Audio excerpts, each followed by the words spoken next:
Bases dropped in a new round of SDH AM. John, hear you there. Let me fix my hair. Didn't know if I was going to be a poet and didn't know it or not. All right, so let's see. It's close. All right.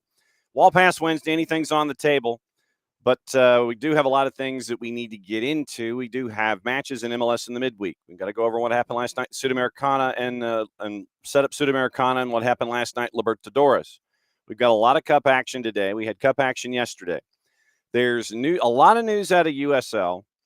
And there's also news out of FIFA. We've got to get into all those things, and we'll break them all down this morning. Let's see. We got to talk about the twos. We'll hear from Jose Silva, and we'll hear from Javi Armas here at the beginning of the show. Chris Nugent, the head coach of Chattanooga FC, is going to join us about 10:45. So last half hour, probably last 15 minutes, it'll be Chris Nugent joining us before they head down I-75 to take on Atlanta United 2. So here's the deal with that. Tonight, big matchup, big matchup, big matchup. Atlanta United 2, Chattanooga FC. It's a makeup match to get everything online in the Eastern Conference. 7 o'clock pregame, 7:33 kick. Maddie and Jason and I will be there at the Fraction. Looking forward to seeing you there. There will be a lot of Chattahooligans that will be coming in tonight. So they will be there. We'd like to have you there as well for the last home match of the season in MLS Next Pro and with Atlanta United 2. We'll go through all of the machinations and the things on the other side of opening kickoff. But it's a big night for the twos, big night for the Eastern Conference playoff picture in MLS Next Pro. Is it a must-win game for Atlanta United 2? No. But you want to keep the beat. You want to stay pace with everybody else. You get 3 points tonight against Chattanooga FC. That leaves you with 2 matches to go. One in Bridgeview on Sunday against Chicago Fire 2. Then on decision day, October 5th, 1 o'clock, everybody in the Eastern Conference is playing. You're looking to have that day mean something for you from Fort Finley against Chattanooga FC. So you've got 2 of your last 3 against one of your main rivals. First one's tonight. Second one's October 5th. Take care of business tonight.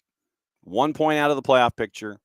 We'll hear from interim head coach Jose Silva. We'll hear from Javi Armas coming up in just a little bit. Like I said, we'll hear from Chris Nugent after practice, after walkthrough and getting all the files ready and all those kinds of things. So we'll hear from him coming up as well toward the end of the show. Like I said, we got Major League Soccer in the midweek. We got all the Cup action. We have all the Cup action from yesterday. We've got all the news to get into. There's plenty of news to get into, trust me. So there's plenty to talk about. We'll get into that here coming up here on the show in just a little bit. So that's the rundown for today. Now, first and foremost, opening kickoff brought to us by our friends at Kickoff Coffee and kickoffcoffeeco.com. There's your QR code. You start your day there with Kickoff Coffee and kickoffcoffeeco.com. You hit that QR code, you work your way in, then you buy out the store, which is what we would recommend anyway. So you buy out the store with our friends at Kickoff Coffee and kickoffcoffeeco.com. Then use the code SoccerDownHere15 on your way out the door. Then with that, you buy out the store. You empty out your wallet, but you end up emptying it out at 15% less. You get your day started with Kickoff Coffee. Use the 15% off code. Then our friends at Kickoff Coffee use 10%, reinvest it into youth games, youth initiatives, brought to us by our friends at Kickoff Coffee and kickoffcoffeeco.com. All the causes that they think of as cool. 10% of the proceeds go when you use the code SoccerDownHere15 and start your day with Kickoff Coffee and kickoffcoffeeco.com. Okay. Now, big day for some friends here at SDH. I'm going to screen share something, and I hope I don't get in trouble. It's from the IG, the Gram, or the Insta, whatever you want to refer to it as. And so here's the thing. Screen share. This is where we see if I can actually pull this off. Now, I've selected a tab. We'll see if we get in trouble. I'm going to my Instagram account, and here's what's going on. You see there, Brewhouse Cafe, new tenant at South Downtown. This broke about 8 o'clock this morning. So you see the deal. New branch of the Brewhouse at South Downtown. America's best soccer bar 2025, Men in Blazers. So now the Soto location means that you will have 2 options to go hang out at the Brewhouse. Short walk from Mercedes-Benz, and there's a video that has been posted by South Downtown and the Brewhouse where they do catch up with Humberto Bermudez, the owner of Brewhouse. And he admits here in the statement, he says, Little Five gave us our roots. Now Soto gives us the perfect stage for the future. Nothing like the energy of soccer fans. Can't wait to bring the magic of downtown as Atlanta takes global spotlight for the World Cup right there. Opening next year at 89 Broad. So the Brewhouse is going to be a part of the Soto project, the South Downtown project. That came out this morning at 8 o'clock. And there's a video, like I said. You go and you sit there and you play the video, and the video kind of takes you inside the inner workings and the early construction that's going on at the Brewhouse. But our friends at the Brewhouse are now going to be not 1 but 2. And that's very, very cool, because what that means is that when this is all gassed up and ready to go, forgot to like it. There we go. So when this is gassed up and ready to go, so you get to see what's going on. So Brewhouse in Soto and Brewhouse in Little Five. But this came out, like I said, this came out about 8 o'clock this morning. And you know the relationship that we have with our friends at Brewhouse. I think it's safe to say that we will now be kind of doing things in more than one location. So we can't wait for those of us here at SDH. We can't wait to see what the Brewhouse brings to Soto, and can't wait to continue what's going on with soccer over there. Those of you in town on Monday nights, Monday, 8 o'clock, soccer over there strikes back. And it is back. And it is blanking scary. But it is back. And see, look, I mean, when you even have a billboard, you know you're back. So soccer over there is back. Monday nights at 8 o'clock, live on the network. But once again, we now possibly, maybe, perhaps, we have 2 places to do it. Little Five, we know we're there. Soto project being built. Brewhouse is being built in the South Downtown ATL project, getting ready for the World Cup. Walk to the federal building and everything there. So there's in the video, you see the perspective of where Brewhouse Soto is versus Mercedes-Benz Stadium. It's a walk. Literally, that's it. You don't have to park your car. You don't have to sit there and figure out where you're parking or anything. It's a walk from Mercedes-Benz to Brewhouse Soto. So that's now online. Constructed the whole thing. Like I said, there's a video on the IG, the Gram, or the Insta. You can see how it's being built. And that's the early project right now. So I don't know. I guess technically it's probably this.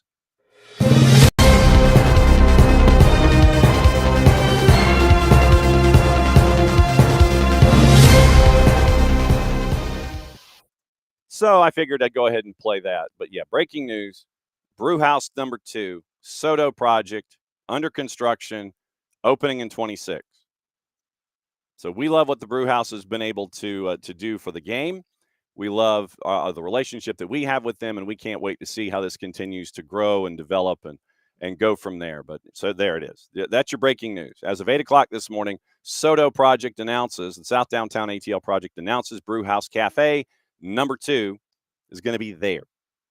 And we can't wait to see how it looks. But yeah, there's some cool stuff. Quick soundbite from Humberto about the whole thing. So you can go on the Insta and you can go see the project and see all the pretty pictures and everything, and go from there. But no, I am not Jason. This is one of the things that you sit there and I have to kind of think it through sometimes. And there are sometimes like when Jason will do stuff late, and I'll forget to change names when I get everything squared away in the morning.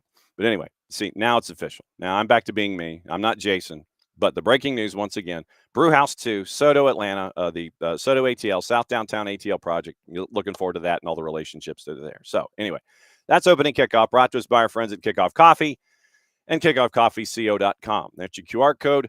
For those of you who are hanging out with us on the video side of things, you hit that QR code. You start your day with Kickoff Coffee and kickoffcoffeeco.com. Even if you're on the audio side of things, go to Kickoff Coffee and kickoffcoffeeco.com. Use the code Soccer Down Here 15 at checkout. You get 15% off your purchase. They, in turn, take 10%, reinvest at youth games, youth initiatives, brought to us by our friends at Kickoff Coffee and kickoffcoffeeco.com. Okay. Like I said, we're spending a lot of time this morning, at least in the beginning and the end, on MLS Next Pro because it's big. Big, big, big, big, big.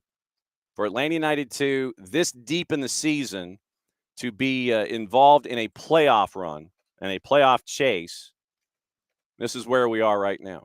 So, just to break it all down once again, 3 matches left for Atlanta United 2 and their run-in the Eastern Conference. We'll go over the standings on the whole in a bit. But right now, match in hand, Atlanta is 4 points out of a playoff spot. And they have the same number of wins as Carolina Core.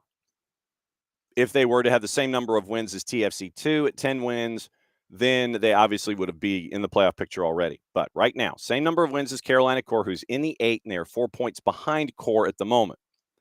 You have 5 teams separated by 4 points. You have 6 teams separated by 6 points, either trying to get in or trying to stay in right now in the Eastern Conference.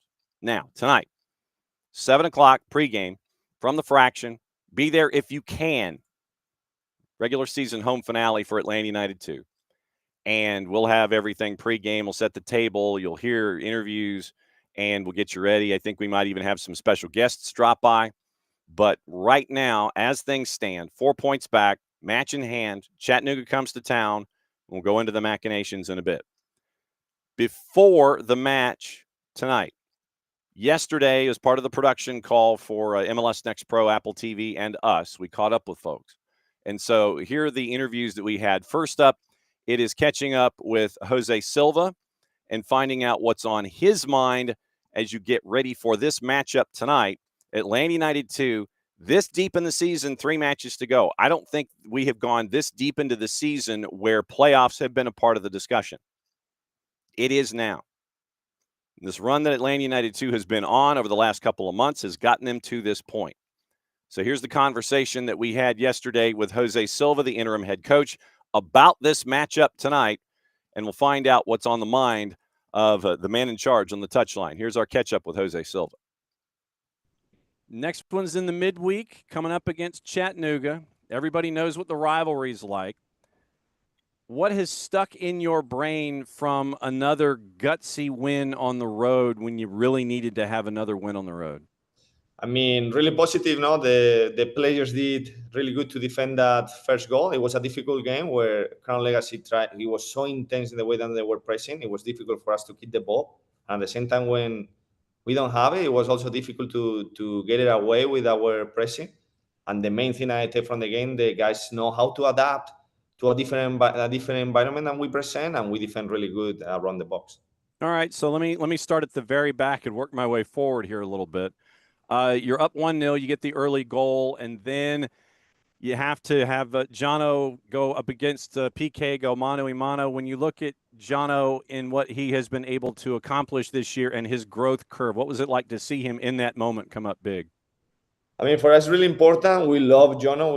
We think that he has a lot of potential, and we thought that he need a game like this where he can spare in difficulty and he can keep the team alive. We know how good he is in the penalties. We knew from minute one that he will save it, and after how he command the defensive line also help a lot to keep that result. All right, so then let's go to that defensive line you're talking about and the 3 that are there with Ronan, Big Sal, and Toto. What's it been like to see them kind of come together and be on the same page at this point of the season? It's incredible because the relation they have with each other is really good, and also they complement the weakness and the other one have. No, like Toto and Ronan, they are players and they are really fast. They can cover the spacing behind when we have the defensive line really high. Sal is a player that is probably better than the other 2 in the ball, a little bit more smarter, and also he understands the space tactically better than the other one, so he can organize them in the way that we do it. So for me, it's incredible how they are being developed in the last 2 months. And then Didi Cibrian just continues. Are we sure that Didi Cibrian really is only as young as he is? He's not really older than he actually is? I don't think so, but he looked like when he plays. What's it like to see his game just evolve? Just like that almost, it seems. Yeah, I mean, during the year, he started in the 16. After he stepped in the 18, he was in the GA group. He was like key for the team. And again, the biggest thing that this player have is to have players that score goals. You also need players that do some roles and they are not as attractive. And what Didi does for the team, I call it as a builder. The builder is the guy that build and bring quality balls to the attackers. Then it's players like Pita, Gabriel, Dom, or Pato, or Ryan. And the second thing that they do is create that balance for the team. So when we lost the ball and when these guys have a mistake, he can cover and we can start the press again, the reaction, so we can recover again and build again. So these guys have fun, recover again, build again. That is the main thing that Didi have. And so you're going up against Chattanooga, who they're in the playoffs. They just don't know where they're coming because it's a game that's just as important for them as it is for you for different reasons. I mean, yes. I mean, it's going to be like it's a derby. Probably they're going to come with everything, and all the time you are fighting for higher seat. So I bet them they are. And of course, what did I do? I hit the wrong button. So that's me. Hang on just a second. Let me go back. And so, right at the end of the interview, you're sitting there and you're trying to figure something out. And so, of course, it interrupts and you're screwing up. So let me see if I can slide through. It's going to be a wall pass Wednesday. I can guarantee it. All right. So let me slide through to about the last minute. We'll pick it back up because John's an idiot. Take two. Next one's in the middle. Also need players that do some roles and they are not as attractive. And what Didi does for the team, I call it as a builder. The builder is the guy that build and bring quality balls to the attackers. Then it's players like Pita, Gabriel, Dom, or Pato, or Ryan. And the second thing that they do is create that balance for the team. So when we lost the ball and when these guys have a mistake, he can cover and we can start the press again, the reaction, so we can recover again and build again. So these guys have fun, recover again, build again. That is the main thing that Didi have. And so you're going up against Chattanooga, who they're in the playoffs. They just don't know where they're coming because it's a game that's just as important for them as it is for you for different reasons. I mean, yes. I mean, it's going to be like it's a derby. Probably they're going to come with everything, and all the time you are fighting for higher seat. So I bet them they are going to try to win the game. It's a team that is really organized. They are probably the best goalkeeper in the league. Well, I don't know. Maybe John is at that level now. But we're going to experience a team that is really organized. They are going to try to make our life difficult. We cannot get impatient when we have the ball. The opportunity will come and we will score goals. Jose Silva, head coach, the interim head coach for Atlanta United 2, giving mad props to Eldon Jakupovic and what we're seeing from Chattanooga FC this season. We'll go over all the numbers and all the stats and things coming up on the flip side after we catch up with Javier Armas. Big night for Javi last time out. He hit a 0 number, 50th appearance for Atlanta United 2. And it was a big night for Atlanta United 2 last time out, getting the win at Crown Legacy. And we caught up with Javi leading into this matchup with Chattanooga FC because Javi knows the deal. Javi knows the deal. He knows what's going on. And so we caught up with Javier Armas, the man that wears the captain's armband when he is out there for Atlanta United 2, to find out about a night like this and what it's like to have a night like this late in the year. First question for you, Javi, this go around is, what is it like in the locker room and at practice these days to continue to have conversations about going into the playoffs and chasing playoffs and all the energy that's attached to that? What's it like having those kinds of conversations now? I mean, it's the best feeling ever. It's the best feeling ever to go towards the end of the season knowing you still have something to fight for, So that's amazing. Everyone is active, everyone is happy, everyone is willing to fight, to keep going. So very good. Then, I guess with the younger players, how did the older players manage the emotions of those conversations and at practice to make sure that, that's cool and everything, but we still have to focus on what's directly in front of us? How do the older guys talk to the younger guys about staying in control in the situation? Yeah, especially to just be yourself and do not get nervous, because now games mean a lot, so maybe you can be a little bit more nervous, more scared going to the field, thinking a little bit extra, but no, just have peace of mind, be yourself, relax. It's just a game, and it's not the end of the day or the life, so just focus on the present, stay present. What's it like knowing that the club can handle games where, yeah, it's cool and everything when you put 3 and 4 on the board and it's a blowout and everything's great, but in a match like Crown Legacy where it's a grinder and you got to work for it and you have those moments like the PK save and you navigate a 1-0 win. What's it like to know that you can win both ways right now at this point of the season? I like one sentence that is like enjoy suffering, so enjoy when you are suffering too. Learn how to enjoy that, Of course, I'm a player that I love to have the ball. We love to have the ball as a team, we play that style, but also we have to enjoy when we are all together, when we defend, when we compete, when we are intense, when we celebrate tackles. So having both mindsets are key. When I mention Chattanooga FC, I just mentioned those 2 words. What sticks in your mind when I just say Chattanooga FC? Just win. Another game, win. What kind of a game are you anticipating, knowing it's a rivalry, knowing it's important for both of you? What kind of a game are you anticipating, and are you getting ready for this one? Oh, I'm very ready for everything. We're ready for war, so whatever they bring, we're ready for it. And I think we had all types of games during this season, so we are not going to be surprised about anything. We know we know our strengths, so we're going to take whatever they bring.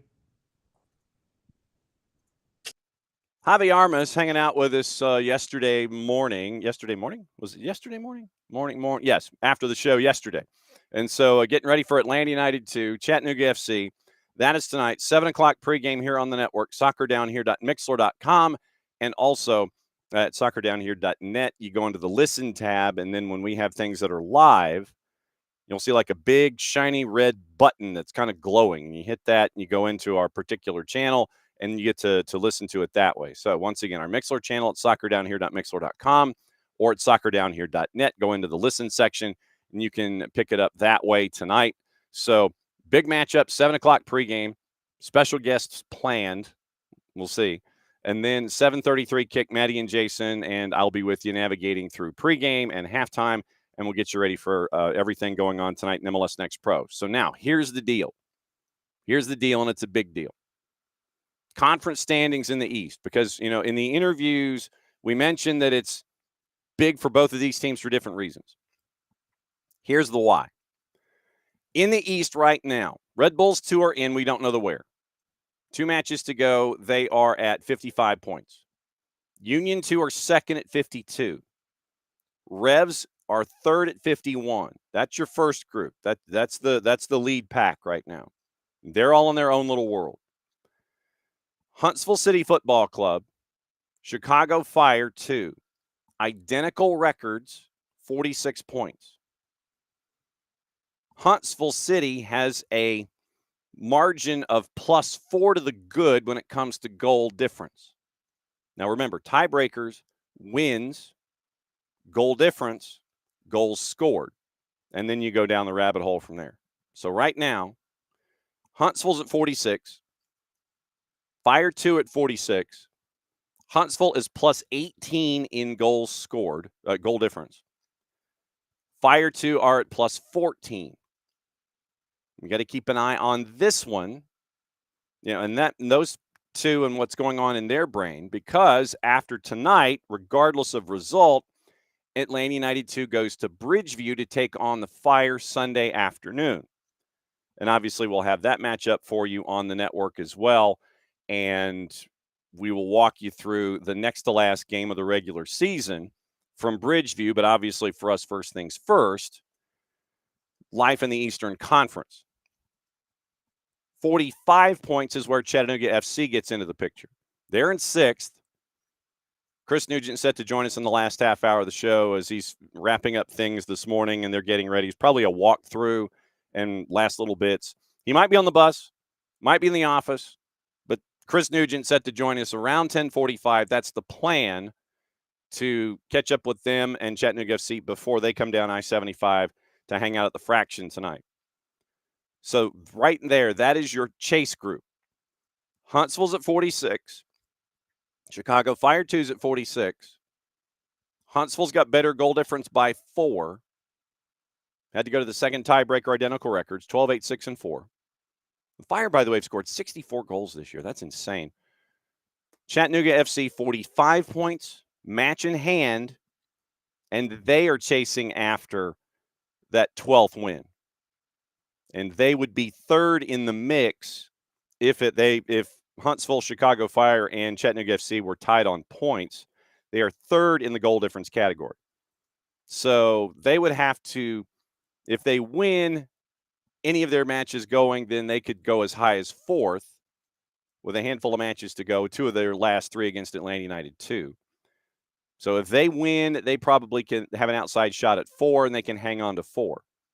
But right now, obviously, if you're an Atlanta United 2 fan, you're looking at 2 of your final 3 against Chattanooga FC in a week and a half's time to determine in, out, and who goes where.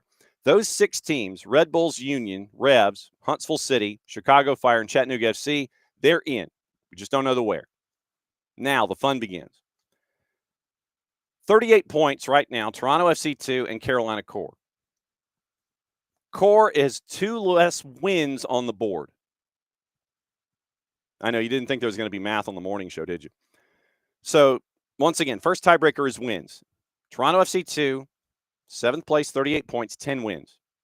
So, if there's a tie amongst individuals right now, if there was a tie, then TFC would have the advantage. That's why they are in 7th and Core is in 8th. Core has 8 wins. They're 2 wins behind, same number of points at 38.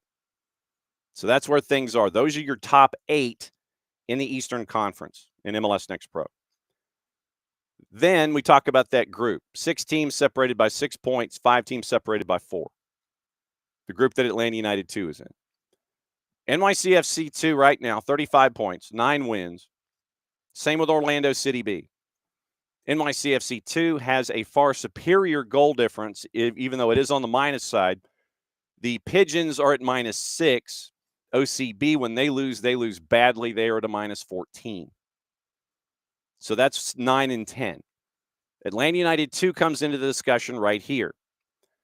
Currently 11th, 1 point out of being in the discussion for 9th, and they would be in 9th if they drew tonight, because they would have 9 wins and they have a far better goal difference than NYCFC 2. So there are a couple of scenarios here. I know that as a 2s fan, you're looking at it from the maximum, and you're sitting there going, okay, well, I just want to focus on, 3 points. That's what the guys are focusing on as well. 3 points get you to a point out of the playoffs at 37 points. You win in a shootout, you're at 36. You're still in 9th. But you got to keep an eye on that wins category. Shootout wins, fine. Wins is what is the first tiebreaker. If everybody's equal, you go to goal difference. Atlanta United 2 has the advantage over NYCFC 2 and Orlando City B. -1 to -6 to -14. So if Atlanta gets 2 points tonight, then they are in 9th. They get 3 points tonight, they are in 9th.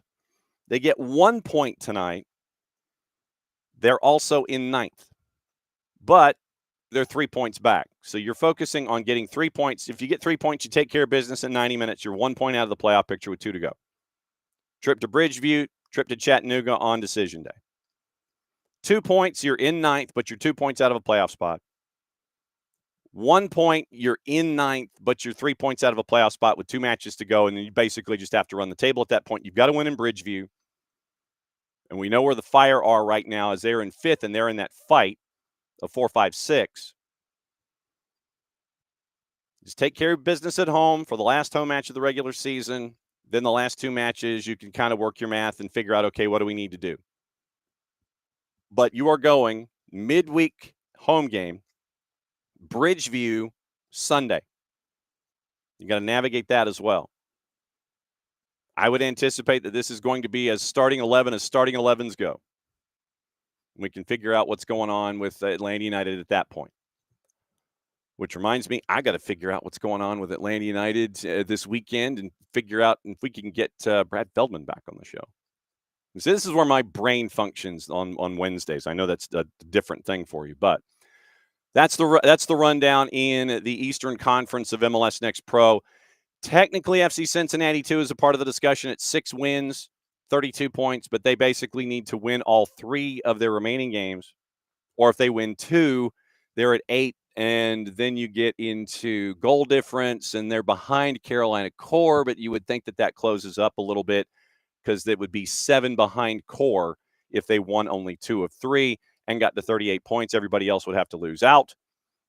And so Cincinnati basically would need to, if they win 2 of 3, they need a lot of help. They need everybody above them to lose. If they win 3, they finish at 41 points, and then everybody else is trying to chase after that marker as well. Out. Crown Legacy with 1 match to go at 29 points. Messi and Friends 2 with 2 matches to go at 25. Crew 2 with 2 matches to go at 21. So that's where you are in the Eastern Conference, and that's your chaos. Atlanta United 2 at home this year, 6-3-4. They have the 2 wins on the road this season. Just to give you an idea, Fire at home this year in Bridgeview at 8-3-2. Chattanooga, they're 500. They're 5-3-5 at Findlay this year. So they're better, far better on the road than they are at home at 6-3-3. Like I said, we're catching up with head coach Chris Nugent in about an hour. And we'll find out what is on his mind coming through from the weekend and getting ready for the matchup here in the midweek as they're at 25 points as well. Now, tonight, it's the only match in MLS Next Pro. Tomorrow, it is Heck is Plausible. I guess that's the MLS Next Pro version of Hell is Real. Cincinnati and Columbus have their evening match that puts Crew at 27 matches, Crown Legacy at 27. Cincinnati plays their 26th match tonight, so they're in line. You have the 2 teams that are at 27 matches after tomorrow. Friday, just to give you an idea, you have 3 matches there, New England and Crown Legacy. Crown Legacy wraps up their season this weekend against the Revs. Then you have TFC 2, Philadelphia Union 2, and in the Western Conference, Los Verdos, Austin FC, and Timbers 2. 3 matches on Saturday, and then your traditional Sunday where it's 6 matches, and the ones that matter are Atlanta's in Bridgeview, NYCFC at Icon. So Chattanooga, after the matchup here at the Fraction tonight, they get a Sunday match where they have to travel to New York to take on NYCFC 2 and keep them down. So here's I guess what you're looking for if you're Atlanta United 2 in this situation. Take care of business tonight. Get to Bridgeview. And you root for Chattanooga FC to take care of business on the weekend when they're on the road taking on the Pigeons at Icon Stadium. I think that's Randall's Island, but Icon Stadium, NYCFC 2. So everything's cool tonight. Y'all be great. But then take care of business on the road when you're taking on NYCFC 2 to hold them down below the playoff bar in the Eastern Conference. So that's the machinations heading into Decision Day and heading into this weekend and then heading into Decision Day. So that's your in-depth rundown of everything in MLS Next Pro tonight. So once again, reminder. Tonight, 7 o'clock pregame, 7:33 kick. Maddie, Jason, myself at the Fraction. We'd love to see you there too. SoccerDownHere.mixler.com, SoccerDownHere.net. Go to the Listen tab, and you can listen to what's going on with Atlanta United 2 tonight if you can't make it in person. But we want you to be there tonight because it's the regular season home finale, and it would be, for all intents and purposes, the last home game for Atlanta United 2 this season because if they're going in as the 8. They will have won their way in as the 8th seed, and everything's on the road. Everything's on the road at this point.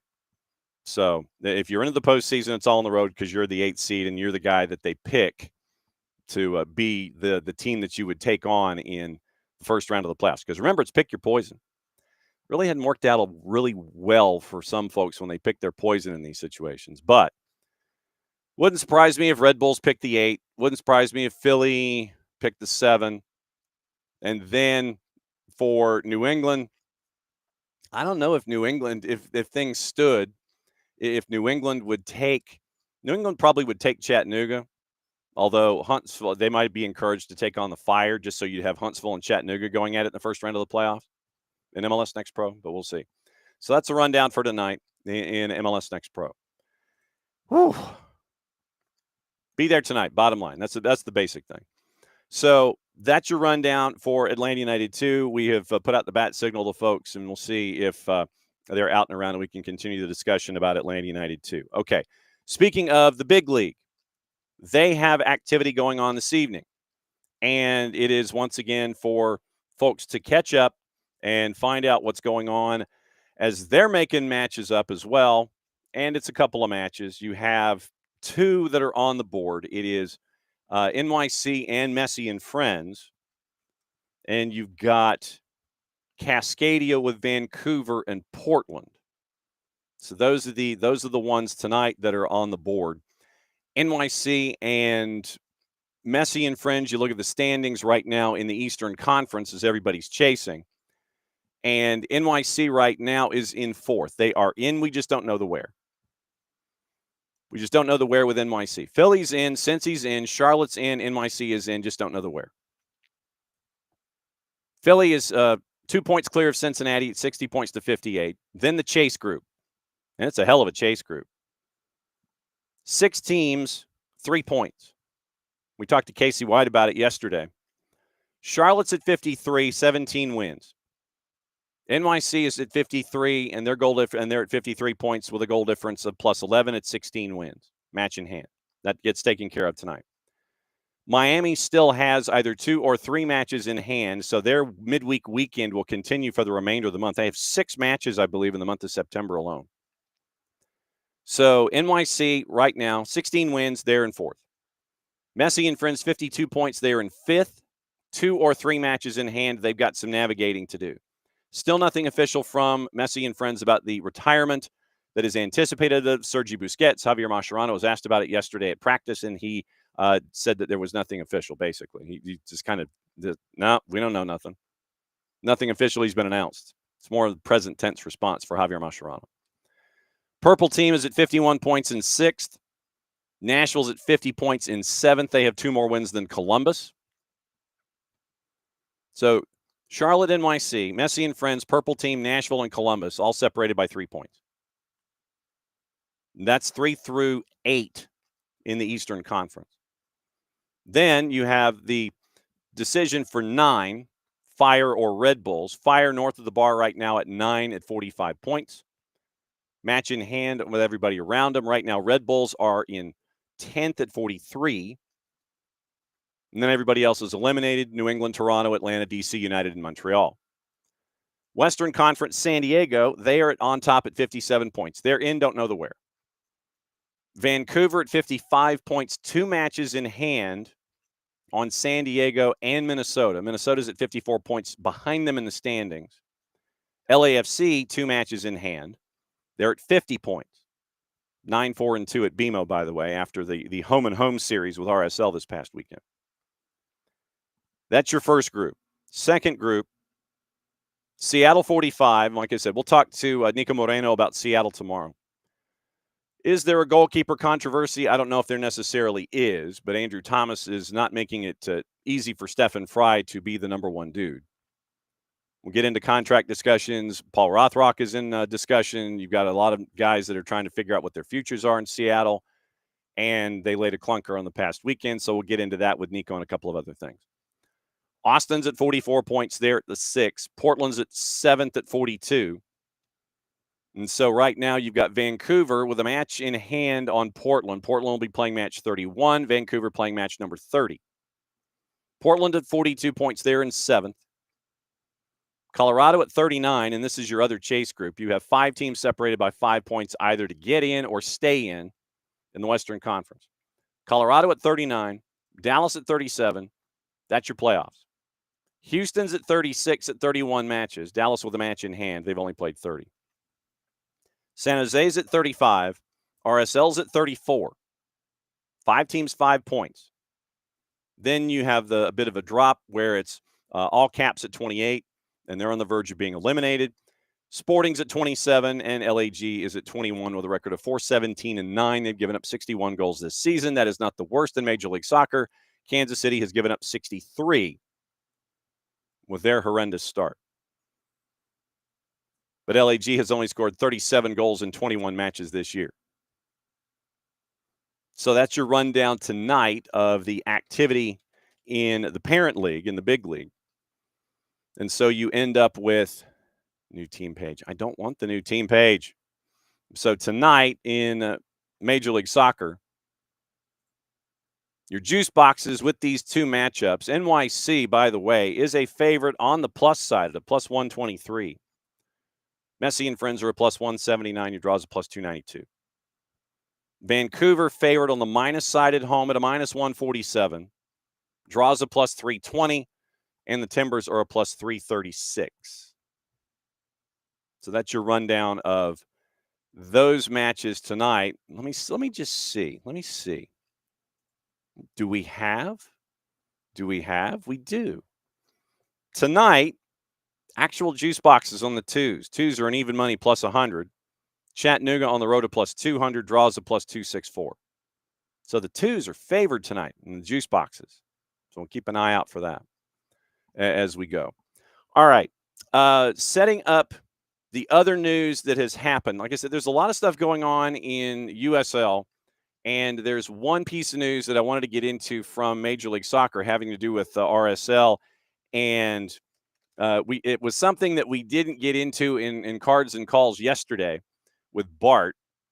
And Pablo Mastroeni's hot. Salt Lake Tribune, there's a no call for a collision that ruptured a player's eardrum in the 4-1 loss. Pablo Mastroeni wanted a card for a foul that ruptured Alex Catranis' eardrum. Late first half, Sergi Palencia raises his arm, collides with Catranis. No card given. VAR. Did not happen on the play. Catranis had to leave the match. Mastroeni said, quote, and this is kind of gross, so I'll warn you now.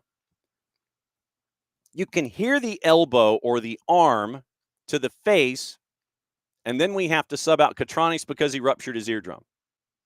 I don't know if this ever happens. We've just been on the wrong side of all these things. That's a game-changing moment. Then LAFC goes on to score 2 in stoppage time. Bouanga and Youngmin Son, they go from 2-1 to 4-1 by the time it's over. And so RSL, once again, with that loss, drops to 4th.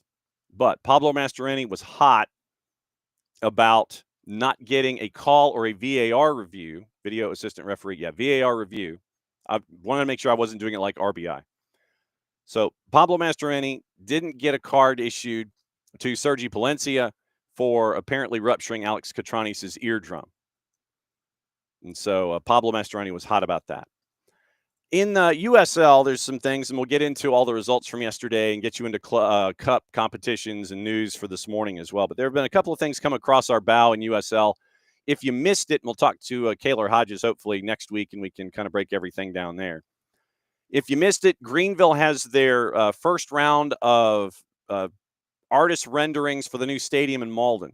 That came out yesterday. And also as a part of what happened yesterday, with construction beginning now on the facility, multi-use Bridgeway Station in Malden looking to host their first matches next year. $4 million from the city of Malden, $10 million from the state of South Carolina, $13.5 million from Greenville Pro Soccer. That's the entity that owns Greenville Triumph. Donated land, in-kind planning, development, and coordination contributions from Hughes Investments, the developer of Bridgeway Station.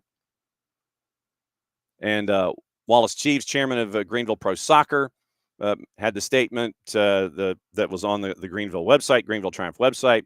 And so it's a new home for the Triumph and the Liberty. Terry Merritt, the mayor of Malden, he had some great things to say in the release as well. Malden's looking at it as an economic driver. And we've had Doug Irwin on the show in the past where he has described what they were looking to have with this facility in Malden. And so they're looking, Malden, the city of Malden is looking for it to be an economic driver for them. And Doug Irwin and all of their studies had revealed that most of their fan base comes from that area of Southeast Greenville. And so that's why they chose Malden to be the new home for the Triumph and the Liberty when the stadium project is complete. And so that's the biggest piece there is that yesterday, while we were doing the show, they released the first round of renderings for the new stadium at Bridgeway Station. Also, the piece of news having to do with the front office. Triumph founder Joe Irwin is stepping down as chair after 7 years. And the Irwins, with all the time that we have been catching up with the Irwins and building the relationship and all the intel and info that we get from them about USL League One, the Irwin family have been at the forefront. And Joe Irwin, the founder, is stepping down as chair after 7 years. And so Wallace Cheeves has now been named chairman of the Triumph and the Liberty soccer clubs. So you've had that bit of transition for Greenville and the Greenville Triumph. And so as the renderings continue to come, as construction continues to go, and as naming rights are being pursued, obviously we'll catch up with, hopefully we can catch up with our buddy Doug Irwin. If we catch up with Mr. Cheeves, we could do that too. But with Greenville, you're looking at that progress, and we'll be keeping an eye on that progress as well as we go here. But they've started construction on Bridgeway Station, Malden, and the new home for the Liberty and the Triumph. Also in the USL, we'll get into the investment in just a bit because there's someone who is now investing in USL as an entity. We'll get into that next. But I don't know if you had the chance to see this piece of information come across your bow, but the Pittsburgh and Hartford Athletic match had some issues on the field that look like they need to be addressed. And so with that match 3 days ago, the match was abandoned by players and staff after the alleged use of racially offensive language from our friends at WFSB. Saturday's match abandoned after an incident. Hartford Athletic allege a Riverhounds player used racially offensive language on the field. Hartford Athletic in the release said that they did not feel comfortable proceeding with the match. Game was ruled abandoned because of Hartford's decision to leave the field. Hartford is asking the league to conduct an investigation regarding the use of the language by the Pittsburgh player that has been put forward. Pittsburgh said that they take any allegation of discriminatory language seriously, extremely seriously, deny any player used it. At the same time, quote, "We stand by our players, firmly deny that such language was used. We'll fully cooperate with the league's investigation into the matter." So we'll keep an eye on that when it comes to USL Championship. And the other element that I wanted to get into where the USL is concerned has to do with another outside party that is investing in the USL. And it came from a couple of days ago. Q-Song Lee, the ex-Carlisle Group CEO, has now been added as a vice chair as they keep an eye out and are building toward that new first division that we've had discussions about with Darren Van Tassel at South Georgia Torments and everybody else. Remember, USL is building that new first division. So as a part of their pro rel model, it'll be that new first division, championship, League One. They've added Q-Song Lee, who ran Carlisle from 2018 to 2022. And his firm invested in the Rhode Island Stadium developers. When we have Michael Parkhurst come on and discuss what's going on at Centerbank Stadium, they invested there. Alex Abnos posted this yesterday. Bell Tower Partners, run by Q-Song Lee, has made what the league has termed, quote, a strategic investment with the view to strengthen the organization as they're trying to go up against Major League Soccer. And as Alex phrases that, what I would suggest is to let the USL have their own path. I think the USL is trying to do their own thing. They're trying to do things a little differently. So they're trying to work on their own path. And so they've brought in Bell Tower Partners as a strategic investor. So the first division sanctioning announced earlier this year. They also announced that it would once again institute pro rel. When that happens, probably a couple of years. So, operating the Gainbridge Super League, the D1 sanctioned Women's League, the Guardian and Alex Abnos understand Bell Tower's investment is intended to help the league launch that D1 competition and promotion relegation in 2028. So, 3 years out. Bell Tower is acquiring, according to Abnos, a minority equity stake in the organization, and Lee will join the league's board as vice chair. USL is not disclosing the size of the investment, the size of the equity stake, or the current valuation of the USL used for the purposes of the investment. From 18 to 22, Lee was CEO of Carlyle Group, private equity firm, was co-CEO of the company along with Glenn Youngkin until 2020. Lee's run as CEO took place within a 10-year period where Carlyle's portfolio of fossil fuel companies came under scrutiny for their contributions to the climate crisis, claims Carlyle pushed back against. This is once again Alex Abnos at The Guardian. Reuters reports Lee earned just over $43 million in total compensation from Carlyle in 2021, paid $3.3 million in severance after his departure from the firm. Founded Bell Tower, which is invested in different companies, including Patrikoff Co., a firm that assists athletes in finding investment opportunities. Patrikoff counts Travis Kelce and his brother Jason on a lengthy client list that also includes J.J. Watt, who Patrikoff helped with an investment in Burnley. USL's most relevant Bell Tower investment may be in United Sports Development Partners, the Connecticut-based real estate developer, which was responsible for Centerville Bank in Pawtucket, Rhode Island. So you're kind of seeing the vertical integration here when you bring in Bell Tower. USDP has also been involved in a $600 million proposal for a soccer stadium mixed-use project in Lee's hometown of Albany, New York. Project that had initially targeted a team in MLS Next Pro, but then shifted focus to the USL in early 2025, and now Lee will have a strong foothold in the league itself.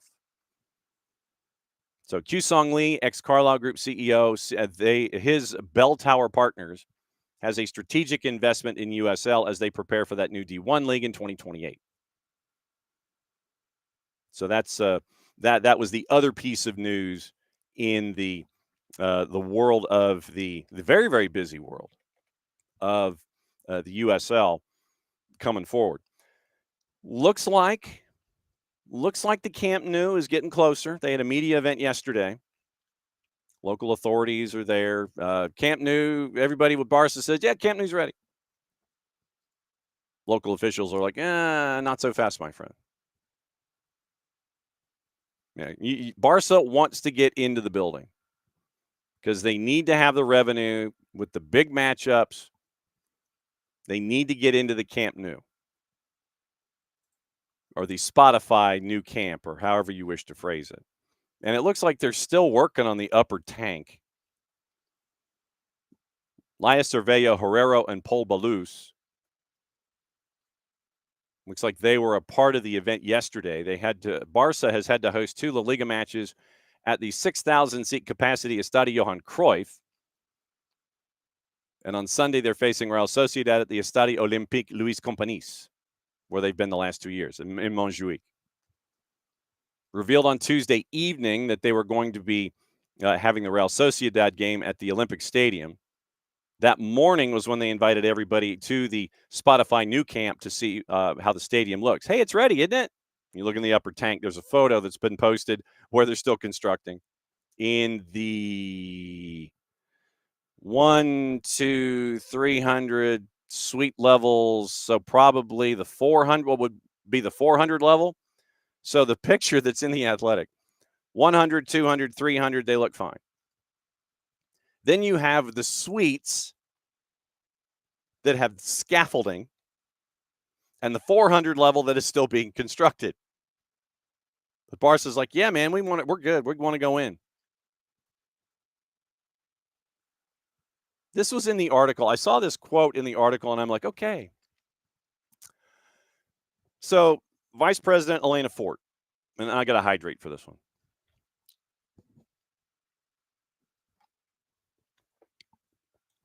Vice President for Barcelona, Elena Fort, said, quote,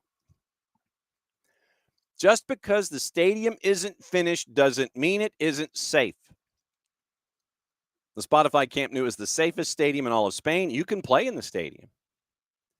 The club's wish is for the city council to issue the first occupancy certificate for Sunday's match. All the documentation has been submitted so that this can be issued, end quote. So you see what Barca's doing. Barca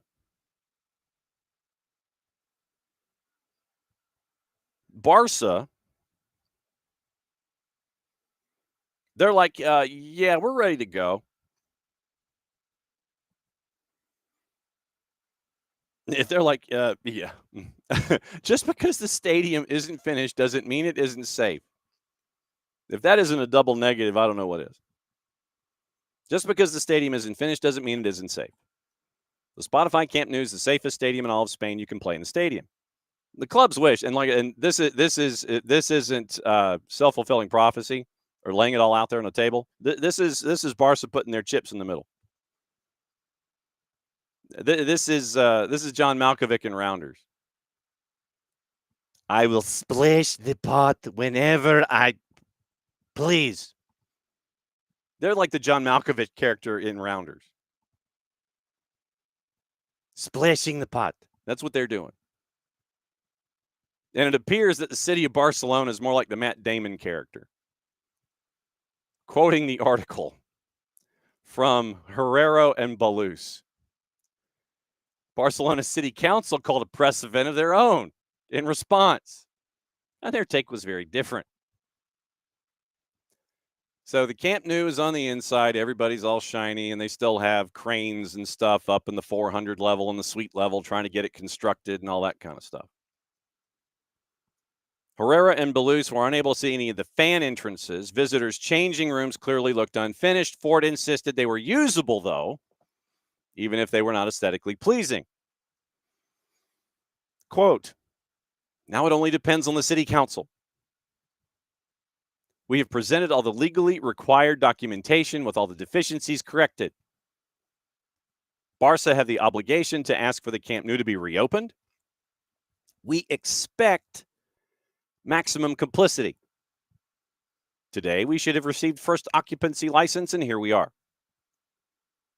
Once again, splashing the pot whenever I please. That's what they're doing. They're literally splashing the pot. City Council, in the role of Matt Damon, they have to approve it. They're the one that sits there and hands them the license. Herrera and Balús say the decision to hold a media event of their own at such short notice suggests they wanted to remove themselves from any suggestion they were causing delays. Senior officials, once again, quote, spoke about these several important safety issues still needed to be addressed, including access routes for fans, space for emergency vehicles to move around the site. That matched with the personal observations made by many of the other journalists in the room who had also been present at the stadium visit earlier that day.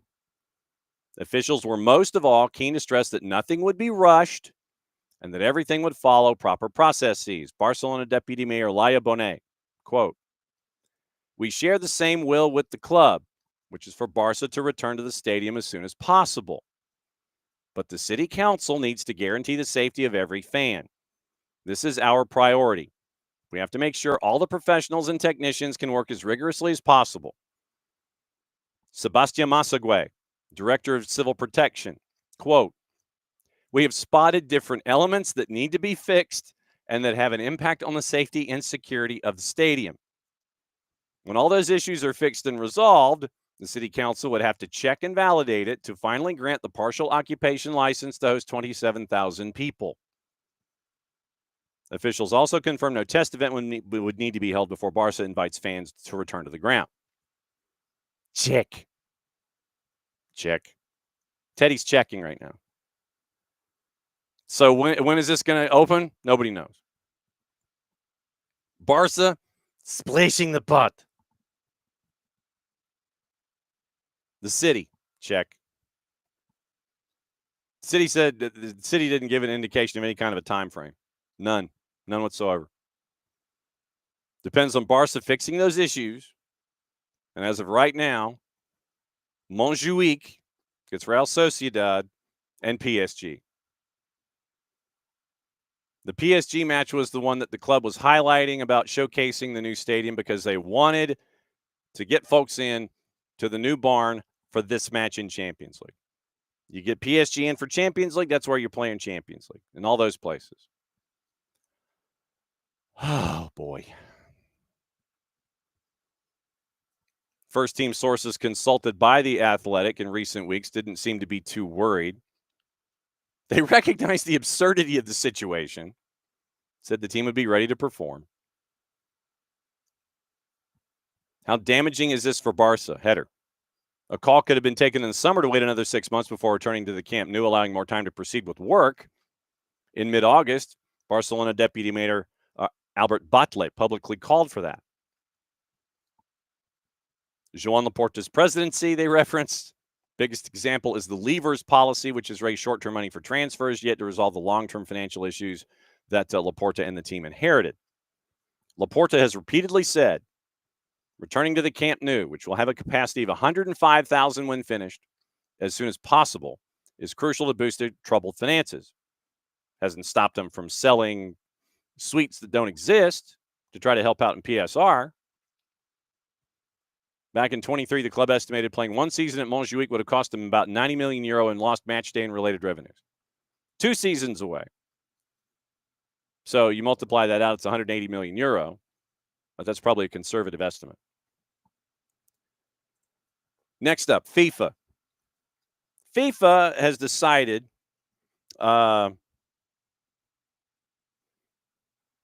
FIFA is trying to figure out what to do for the Centenary World Cup.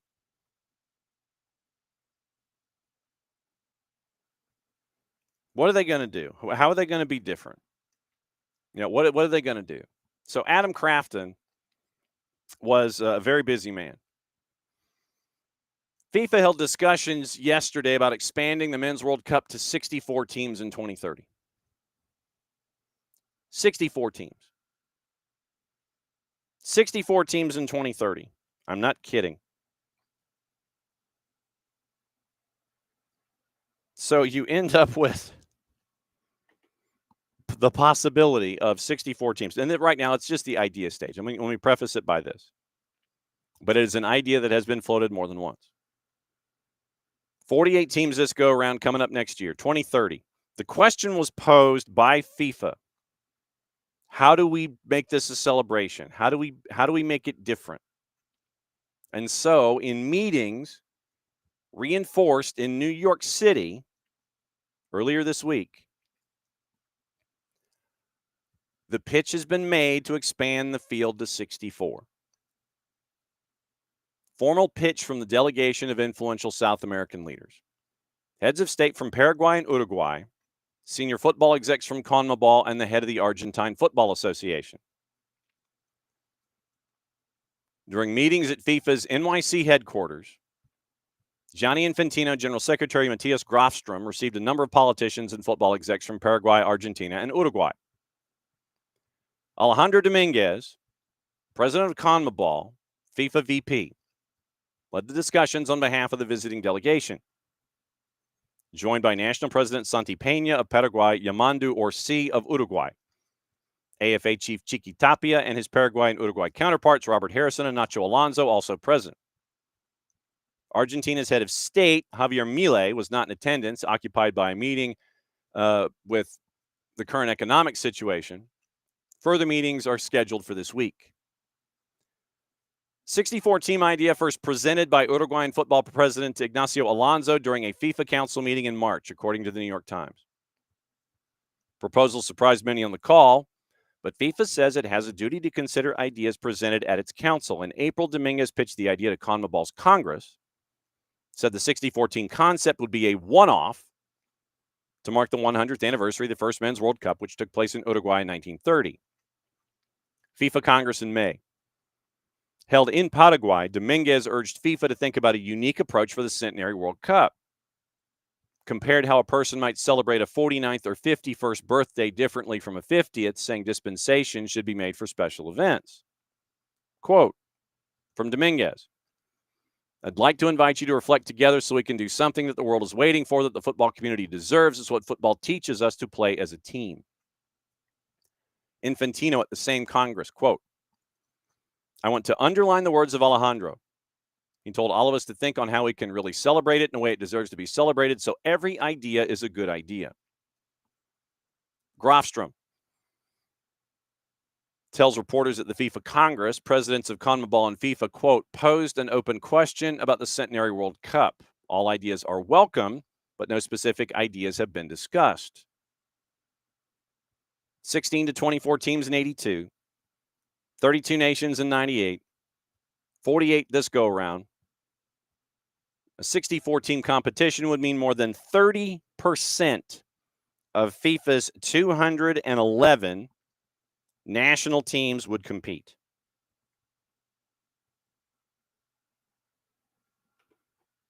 The idea obviously has drawn opposition. I know that surprises you. UEFA president and FIFA VP Alexander Ceferin described it as a bad idea, saying it would be damaging for the tournament, but also for its impact on the qualification stage, which would have further reduced jeopardy. CONCACAF president Victor Montagliani, FIFA VP, not a fan. Quote, not a great idea. We haven't even kicked the ball for the 48, and obviously they can study all they want, but it just doesn't feel right. Has to be debated and approved by the FIFA Council. 2030's tournament, just so you remember, hosted three continents in 6 countries. Paraguay, Uruguay, Argentina, 1 game at the start of the event each, before the rest of the schedule split across Spain, Portugal, and Morocco. South America, as a nation group, is not a fan of this. They've only hosted 1 recent Men's World Cup, Brazil in 2014. Before that, it was Argentina in 1978. Europe, 5 tournaments. Asia's hosted 2. South America has not done anything past Brazil and Argentina. CONMEBOL's minimal involvement, says Crafton, in the 2030 comp has the potential to lock them out of 34 and 38 due to FIFA's confederation rotation principle, which means that you've got to let 2 competitions pass you by before you're back in the door to sit there and go, yeah, we want to have it again. It remains to be seen, according to Crafton, just how strictly and stringently this is applied as the World Cups obviously become larger and cast more of a shadow and more viewers and all that kind of stuff. The reach continues. The 2030 look, 6 nations, 3 continents, was a useful outcome for Saudi Arabia, which secured the path to 34, as UEFA, CONMEBOL, and CAF were locked out by hosting 2030, and CONCACAF was locked out because of the North American World Cup in 26. So basically what you've done with the rotation principle is you have locked out the idea of CONCACAF out in 30, UEFA, CONMEBOL, and CAF out in 34. So 26 and 30, sorry. So CONCACAF in 26, CONMEBOL, UEFA, and CAF in 30. So that literally leaves you with Oceania, Middle East, North Africa, and legitimately, I think that's it. Just those 2. And so that's the benefactor ends up being Saudi Arabia for 34.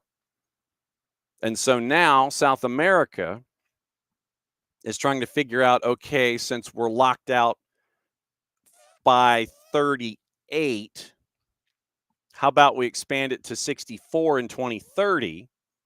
So that way it makes up for the fact that we don't get to come back around for another 2 competitions. Multiple people who wish to remain anonymous to protect relationships talked to Crafton. Confirmed the idea formally pushed during meetings on Tuesday. Precise details of a 64-team format remain to be confirmed, but in the meeting, Dominguez suggested, according to Crafton, that Paraguay, Argentina, and Uruguay could all host a group each within the competition. And then some folks decided to post moments of the meeting on the Insta that had Dominguez in the video saying it cannot pass by as just another event, cannot be a normal World Cup. We see this as a once in a 100-year opportunity. He also posted a video from the streets of Manhattan saying, hey, I'm going into a super important meeting. Pena posted a video later shown in the meeting saying we want to challenge ourselves, encourage us to be dreaming and to dream and dream big. I say it with great humility, but huge responsibility. Paraguay stands ready. It wants to be a protagonist. Infantino was in the same video. Told the room today we really start working together as a team to make history, working together to see how we can do something the world will not forget because the people deserve it, end quote. FIFA referred to their position in March when they were officially asked about it, where they said they had a duty to analyze any proposal made at a FIFA Council meeting. Why do I think that we're heading to 64 teams in 2030 as a one-off? I legitimately, my gut tells me we're heading down that road. And you're going to have a boatload of meetings. You're going to have you're going to have a lot of folks who are getting ready for everything. And then also, we mentioned Adam Crafton was a very busy man. Article in The Athletic where when it comes to the upcoming World Cup, Crafton has FIFA alerted to 145 human rights concerns at the Club World Cup. Complaints submitted by supporters through the governing body's own grievance mechanism portal. Highest number related to fans expressing concerns about U.S. government policies or their enforcement. Second most coming from fans who suffered from extreme heat during the tournament. Closing speech to the Club World Cup in the lobby of the tower that FIFA's offices are in New York. Gianni Infantino claimed the tournament passed by without one single incident and everything happened in a joyful atmosphere. 145 reports, according to Crafton through his sourcing. 37 having to do with enforcement. Following complaints by supporters, you end up with FIFA trying to find out answers. Concerns about extreme heat, a repeated controversy during the tournament. Fine, we'll go back down this road. I think that that some of the temperatures. I mean, that's why you have buildings with roofs. And then the idea of scheduling matches at certain times and certain day parts is kind of counterintuitive.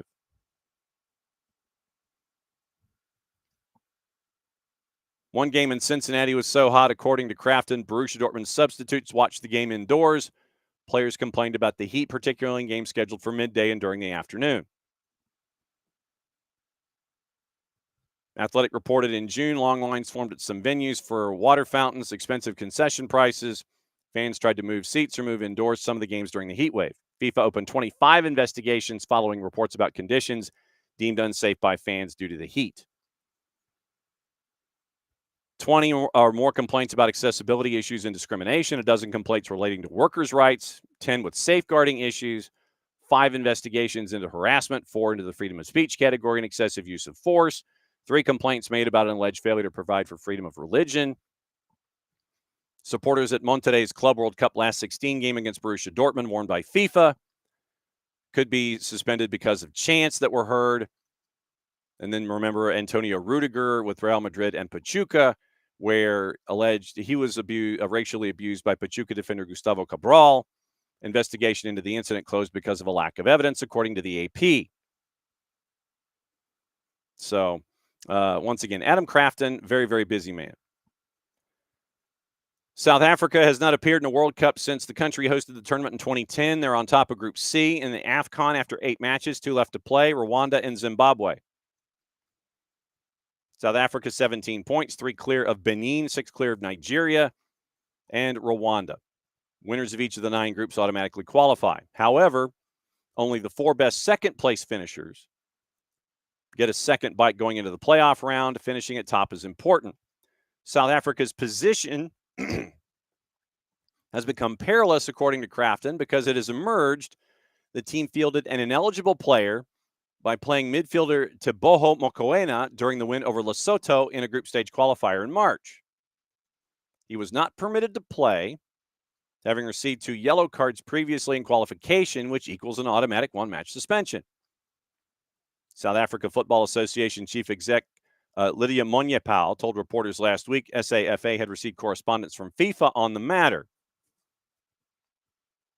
Quote, we're preparing our response to the FIFA disciplinary committee because that's what ultimately is required from us as an association, end quote. Well, once again, FIFA's rule book disciplinary code, if a team fields a player who is not eligible to participate, the match is automatically forfeited. Default result, 3-0 loss, unless the actual result was even more disadvantageous to the offending team. Quotes reported by ESPN from Ademola Olajire, Director of Communications for the Nigeria Federation. It is nothing less than expected. If South Africa loses points, the group goes back in the blender. Benin, who would be best placed to take advantage and move level on points, their coach Gernot Rohr was reported by the media in Benin to have said FIFA should now very quickly give the decision, end quote. So keep an eye on what's going on at AFCON. Keep an eye, keep an eye, keep an eye.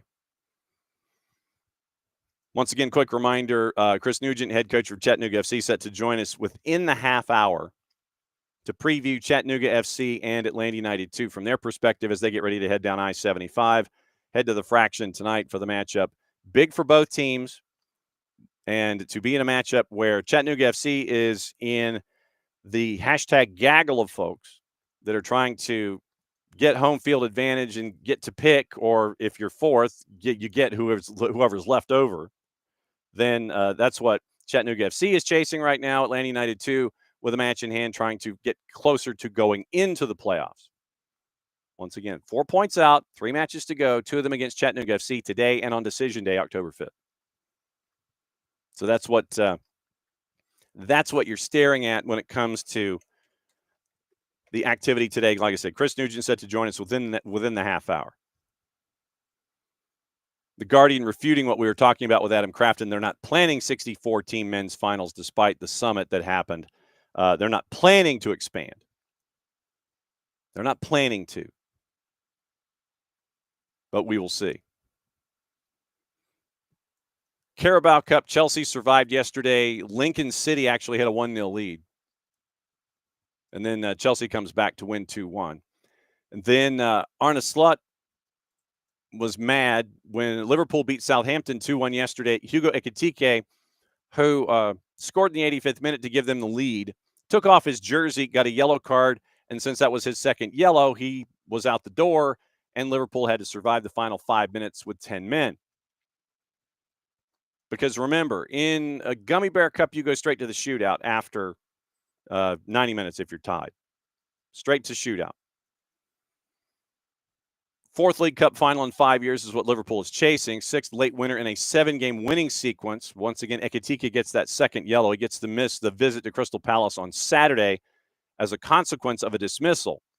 Arne Slot was not happy. The first one for dissent was already needless and to a certain extent stupid, as you've got to control your emotions. But the second one, I told him that if you scored in the Champions League final in the 87th minute after outplaying 3 players and hitting it in the top corner, I can maybe understand. He's like, this is all about me, but I'm old-fashioned. If I scored a goal like this, I'd have walked up to Federico Chiesa and said, this goal is all about you. This is not about me. Needless, not smart. You call it stupid. I called it stupid right away as well.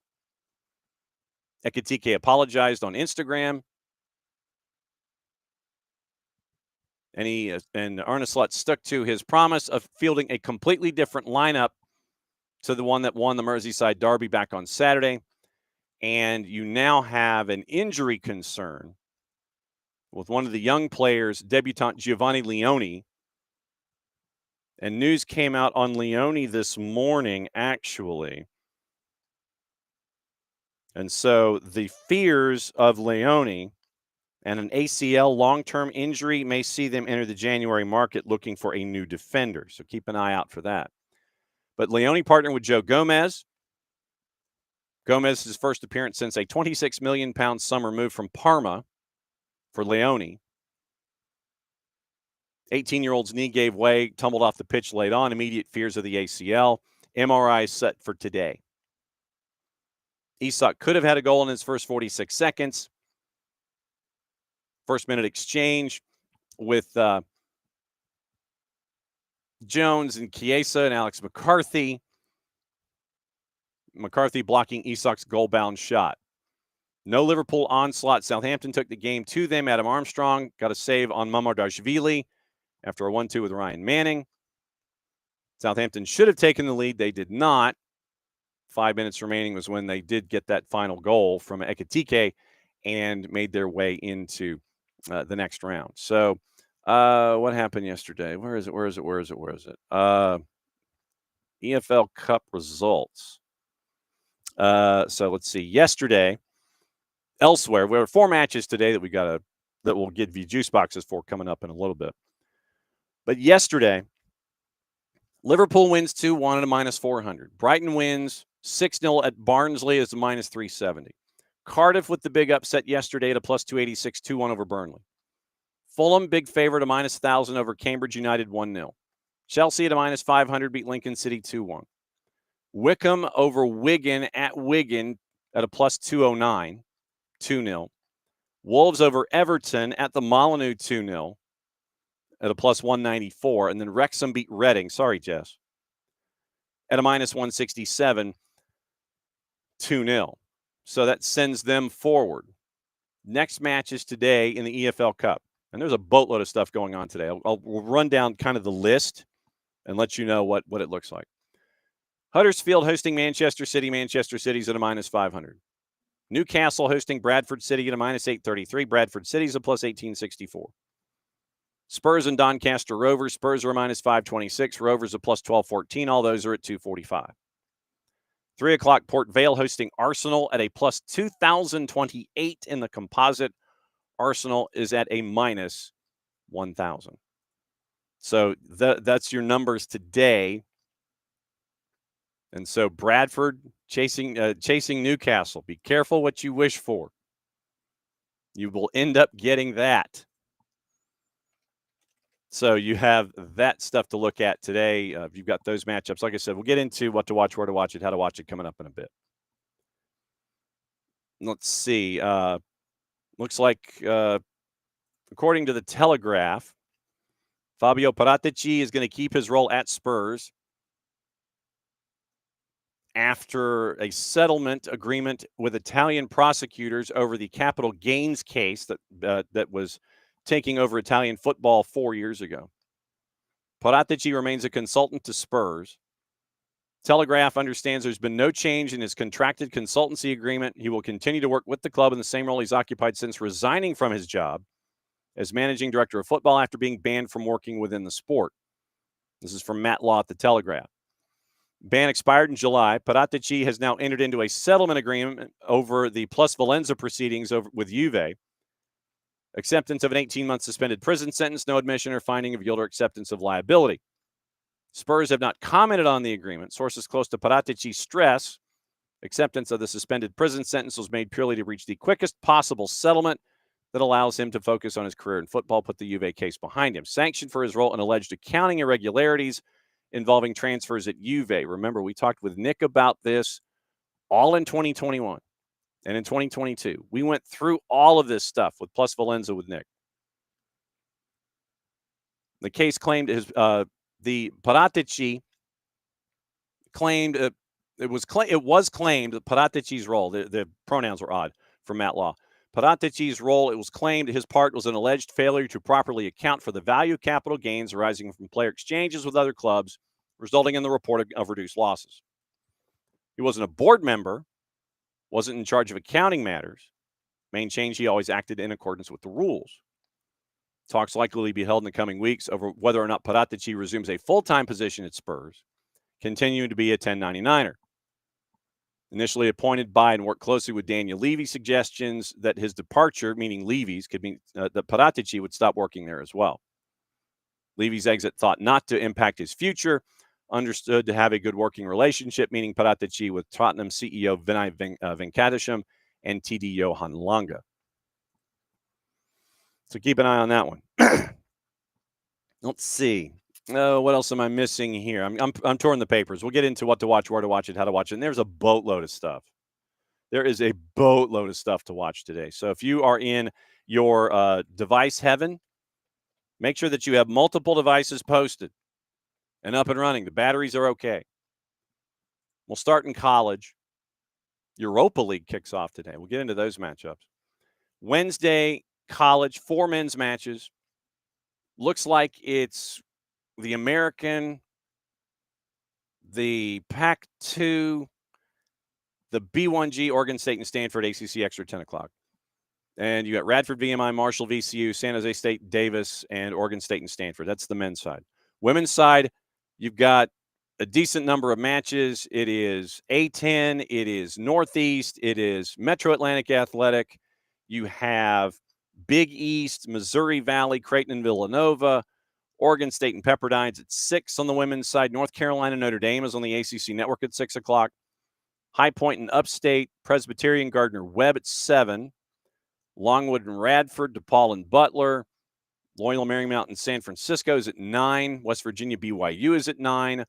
And a lot of West Coast conference action as well. So most of it's on ESPN+. You do have ACC network with the North Carolina Notre Dame match at 6. And everything else is ESPN+ or ACC Extra. That is today on the college side only. College side only. All right, here we go with the promotion for Fanatis, fntz.co/soccer down here. And it is a lot going on with a lot of different networks. Go to Fanatis, go to fntz.co/soccer down here, and you can add Fanatis to your stacks. Just to give you an idea right now, you have paddle going on, PADEL. We know it's paddle tennis, but the Premier Circuit calls it PADEL. Liga 1 Max, League 1, BN en Español, TIC with their morning show, Gold TV in English and Spanish, and TVV. They're going over everything that happened in Libertadores last night. So you have that. You have all the BNs. You get AFCON. You get Turkish League. You get Polish League. You get Ligue 1.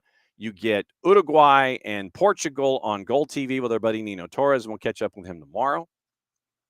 You get a bunch of different leagues. They've added Tigo Sports, Canal 4, and CATV at points where you could catch up with matches. You can watch all the Argentine League games, Sudamericana and Libertadores. They had CONMEBOL qualifying that you could do for a pay-per-view basis. So fntz.co/soccer down here. A lot of stuff. BN today. Simulcast on BN en Español. Turkish Super League at 1. Sudamericana, Atletico Mineiro, and Bolivar is at 6. Libertadores, and this is the one. If you have nothing going on tonight, Sudamericana is Atletico Mineiro at 8. Once Caldas and Independiente del Valle at 8:30. So 6 and 8:30. Atletico Mineiro favored at a -312 against Bolivar. Once Caldas a dog at home against Independiente del Valle out of Ecuador. Now, Libertadores tonight, once again, that's the one that you got to look at. If you can find a way to watch it, watch it. You can watch it on Fanatis. Palmeiras and River Plate. Palmeiras and River. Palmeiras at a -132. Draws a +237. And River Plate is a +407. Last night in Libertadores, remember, Lanús went in with a 1-0 lead going into the second leg in their Sudamericana result. Racing Club beat Vélez Sarsfield last night by the final of 1-0. Sudamericana last night was where we were looking at Lanús and Fluminense, my bad. And Lanús went in with the late Marcelino Moreno goal to the end of leg 1. Lanús got the draw on the road at Fluminense at a +236. Lanús advanced. So Lanús advances in the Sudamericana, and they will play the winner of, in the semis, Alianza Lima and Universidad de Chile. But Lanús is in, and they're going up in their semifinal against either Alianza Lima or Universidad de Chile. It was a goalless first leg. Once Caldas has a 2-0 lead on Independiente del Valle, Bolivar and Atletico Mineiro tied at 2. So we know one team in the semis, and it's Lanús, Marcelino Moreno. Good work on that for Marcelino. But Palmeiras and River Plate tonight, 8:30 Libertadores. Europa League is today. And this is kind of where we get into the real crazy teams and matchups from all around Europa and Europa Conference League. So Europa League starts today. Conference League is tomorrow. We'll go into the matchups in a bit. Europa League doubleheader on CBS Sports Network. Midtjylland Sturm Graz at 12:45. Real Betis Nottingham Forest at 3 o'clock. Colorado Springs, New Mexico United, 9 o'clock USL Championship. FS2, Liga MX. Tigres and Atlas at 9, BN and Español simulcasting. ESPN Deportes, La Liga doubleheader, 1 and 3:30. Getafe and Alaves, Atletico de Madrid, Rayo Vallecano. Gol TV, Uruguay doubleheader. Defensor Sporting and Central Español and Tacuarembó and Peñarol at 8:15. Season Pass has both your matchups in MLS. NYC and Messi and Friends at 7:30, Vancouver, Portland at 10:30. On the Plus, Eredivisie at 3, and then 3 matches from La Liga. The one at 1 o'clock, the 2 at 3:30. Real Sociedad and Mallorca is the other one at 3:30. Paramount Plus goes crazy. Coppa Italia, first one coming up in 25 minutes, Parma and Spezia. Hellas Verona Venezia is at 12:30. Como Sassuolo's at 3. Europa League, all available to watch. 2 at 12:45. 3, 6, 7 at 3 o'clock. League Cup, all those matches are available for you. 3 at 2:45, 1 at 3 o'clock, and then Colorado Springs, New Mexico at 9. Women. The Zone USA with the Frauen Bundesliga, 1 o'clock, Wolfsburg, Werder Bremen. Peacock tonight, the Gainbridge Super League. It is Carolina and Spokane. So that's your rundown of everything today. That's what to watch today. And that's just a small part. If you don't, then I would recommend subscribing to the Cherry's cheat sheet on the Twitters, because it lays out everything and where you can watch. Absolutely where you can watch. Very, very cool stuff there, and it gives you the full grid about where to watch and when to watch it. We also have more breaking news involving us as a network in February. Very, very cool stuff that has happened involving one of our high school properties. Came out this morning. So we'll have info with that coming up in a bit. I'll circle back to that. So all the things, go to Cherry's cheat sheet, like, friend, watch. It shows you all the networks and where you can watch it here domestically. Now, Europa League today. League phase. And it's also today and tomorrow is league phase for Europa League. Midtjylland Sturm Graz, Midtjylland favored. PAOK Maccabi Tel Aviv, PAOK favored. That was at 12:45. 3 o'clock. Betis favored at home against Nottingham Forest at a plus 122. Braga favored at home against Feyenoord at a plus 114. Celtic slight favorite on the road at Red Star Belgrade at a plus 154. Red Star's a plus 160. Fenerbahce favored on the road at Dinamo Zagreb at a plus 122. Freiburg, big favorite at home, minus 192 against Basel at a plus 465. Malmo, we know them from the Allsvenskan. Remember the story we had yesterday involving our friends from Mjölby, who are on top of the ladder with half a dozen matches to go. They're 8 points clear. Malmo taking on Ludogorets Razgrad. Malmo favored at a minus 164. Nice and Roma, your marquee matchup, I think late at 3 o'clock. Roma a plus 124 on the road at Nice, who is a plus 221. And then we have, once again, 3, 6, 9 matches tomorrow in the league phase. We'll get to them tomorrow. Conference League. When does Conference League start? As I click on the juice boxes, October 2nd. So we've got another couple of weeks. We got another week before Conference League kicks in, but Europa League itself, league phase today and tomorrow to get things started with them there. And man, there are a lot of obscure teams in Conference League. There's some really good ones in there. We'll save that one for a week from now. But we'll save that one. That one will be fun. Try to figure out what we might do when it comes to Conference League. What we might do is we might treat it like soccer over there. We'll sit there, and if we find a club that we're talking about, we'll try and we'll see if anybody wants the SDH bump, and we'll talk about them in the way that we do it soccer over there, which is back, by the way. 8 o'clock Monday nights on the network, soccer over there with all the craziness and the chaos. 8 to 10-ish. We don't do 3-hour shows anymore because our pipes can't take it and we're too busy. We got stuff to do. So 8 to 10-ish, Monday Night Soccer over there strikes back. It's back on the network from Brew House, the original Brew House.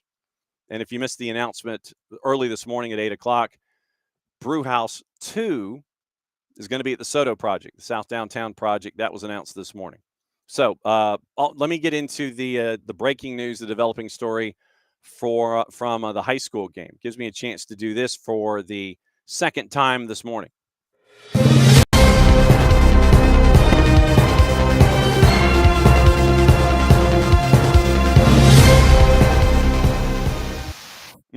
By the way, happy Flappy Hex. Flappy Hex, good morning. Creek Cup. And this came across this morning from our friends at Johns Creek High School. You know that we kick off our high school schedule with the Creek Cup. And we always enjoy doing Creek Cup. And it is an opportunity for us to have a lot of games going on at the same time. And we get to use SDH 1 and 2. It's one of those rare opportunities where we get to do that at the same time. Sometimes, but literally it's like bang, bang, bang, all the matches all at once. That's the Creek Cup for us. It's our christening of the season when it comes to high school. Creek Cup is up and running this year. And we got the notification this morning that the Creek Cup and our friends at Johns Creek High School, very excited to announce that the Atlanta Silverbacks are going to be the sponsor, the main sponsor for the Creek Cup here in 2026. So it'll be the 2026 Atlanta Silverbacks Creek Cup. Say that 10 times fast. February 12th through 14, Johns Creek and Northview. And it's where we have boys matches, girls matches going on all at the same time over a 3-day period. Johns Creek and Northview are in. Here's who else is there this year. Chattahoochee, Carrollton, Dunwoody, Campbell, Gilmer County is in, which is very, very cool. Kell, GMC Prep is in this year. Islands is coming from Savannah. Lee County is coming from South Georgia, and Tallulah Falls coming from the mountains. So you have a great group of folks from a bunch of different places involved in Creek Cup this year. Because remember, Greenbrier was in last year. They got to learn about themselves. LaGrange was in it last year. They got to have an early look-see at how they're developing on the girls' side. Johns Creek, Northview, Chattahoochee, Carrollton, Dunwoody, Campbell, Gilmer, Kell, GMC, Islands, Lee County, and Tallulah Falls. All of them are going to be in Creek Cup in 2026 at Johns Creek and Northview, and we are going to have commentary on all of the matches for you February 12 through 14 on SDH 1 and SDH 2. That's where all of them will be. All the audio that's going to be there, it's going to be on SDH 1 and 2. Cool to see the new faces, like a Gilmer and an Islands and a Lee County and a Tallulah Falls. That's cool to see them added to the mix. Our friends at Gilmer County, that one's going to be a fun ad to see how they are. You know, early on, you want to test yourself in these environments, and you're doing so in the Creek Cup. So very, very cool stuff there. That the Creek Cup in 2026, sponsored by the Atlanta Silverbacks. So it is the Atlanta Silverbacks Creek Cup, Johns Creek and Northview, February 12, 13, and 14. So that's the rundown of that news, which I thought was really cool when that came across. That came across our bow this morning when it came to all of the news and all the things that are going on this morning. And like I said, there's a lot of stuff going on today. We mentioned all the competitions that are going on, all the stuff that's out there that is available to watch. And so let me see if I've missed anything. So Cherry's cheat sheet guy. So here's today. Europa League opening day, 3 top 100 matchups. Carabao Cup, you got the 4. We talked about those. Copa Italia, La Liga, Europe. Palmeiras with a 2-1 lead on River in Libertadores in the second leg. We mentioned the matchups in Major League Soccer. 5 matchups in Liga MX, all top 6 are playing. Sudamericana, Brasileiro, Central American Cup, all the Americas, all the things. So let me see if I've got it. Europa League, UEFA top 8 matches, League Cup round of 32, Coppa Italia, UEFA and AFC matches are there. We talked about those. Women's UEFA matches. You have other UEFA matches in the top 100 that are cups. You've also got domestics that are involved that are cup. Let's see. Copa Libertadores, we mentioned the quarterfinals. Sudamericana quarterfinals, second leg. Other broadcast, the CONMEBOL matches. You've got Gremio Botafogo, Vasco da Gama Bahia tonight. Medellin and Santa Fe. That's on Fanatis. We mentioned Tacuarembó and Peñarol.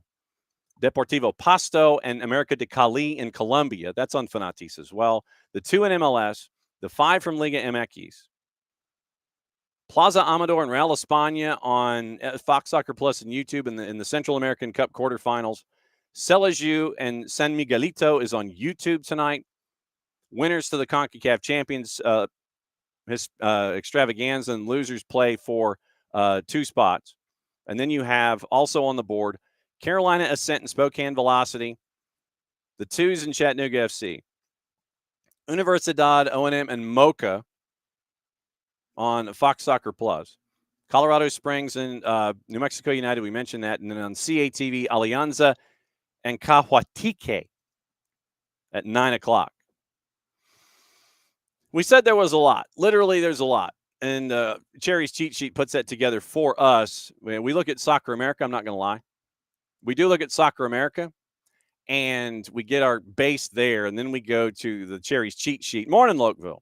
And we find out what is on the Cherry's cheat sheet's mind as we're getting ready for all of that stuff. Like I say, waiting on Chris Nugent coming out of practice or coming out of drawing up plays and things like that. So we're getting ready. We're kind of clearing the deck for him and getting ready for his thoughts as they get into a week that is just as big for them as it is for Atlanta United too. And you know, if it's almost like Joe Hendry. Literally, we almost had a Joe Hendry moment this morning. So literally, you say his name and he appears. I believe in Chris Nugent. Clap, clap. So let's do that instead of Joe Hendry. Let's bring in Chris and get his thoughts about what's going on. You, sir, are our Joe Hendry this morning. If you're a big wrestling fan, you say his name, he appears. You clap twice. Chris Nugent shows up. You look like you had a bit of a late night and an early morning, Chris. How are you? A little bit, but no, I was impressed with the introduction. I wasn't expecting that, so it got me off guard. But that's one of my favorite ones I've had. So thank you. No, so it's all good. Glad that you're able to. So are you in an undisclosed location or are you in a disclosed location? Where are you? It depends who's asking. I am very close to where we'll be playing the game tonight. Okay. So that was going to be my question. So if you guys were coming down 75 tonight to get ready for Atlanta United 2, but you came down the night before. Okay. Yeah, we snuck down last night, try to give us a head start on traffic. So yeah, we got here last night, had dinner, and then we've been here since. So yes, then that is wisely thought out. When you go down the night before and it's like a road game that's in the area, is it typical for you guys to leave the night before for a big road match, or is it day of, or does it just depend? So far, all the games we leave the day before, even the further flight trips as well. We'll adjust for it. So yeah, sometimes it's a little bit easier. We can get in, we can feed the guys, control the dinner a little bit, control the breakfast, get them out of the way a little bit more quiet. And then, like I said, if there's any issues on the road or anything that day, we're already much closer to where we need to be rather than scrambling. So it's worked out. It's good. The guys get a little bit of extra rest. So I think it'll be a positive for us. You're in a derby match tonight, going up against Atlanta United 2. We're going to have the audio on the network starting at 7 o'clock with pregame.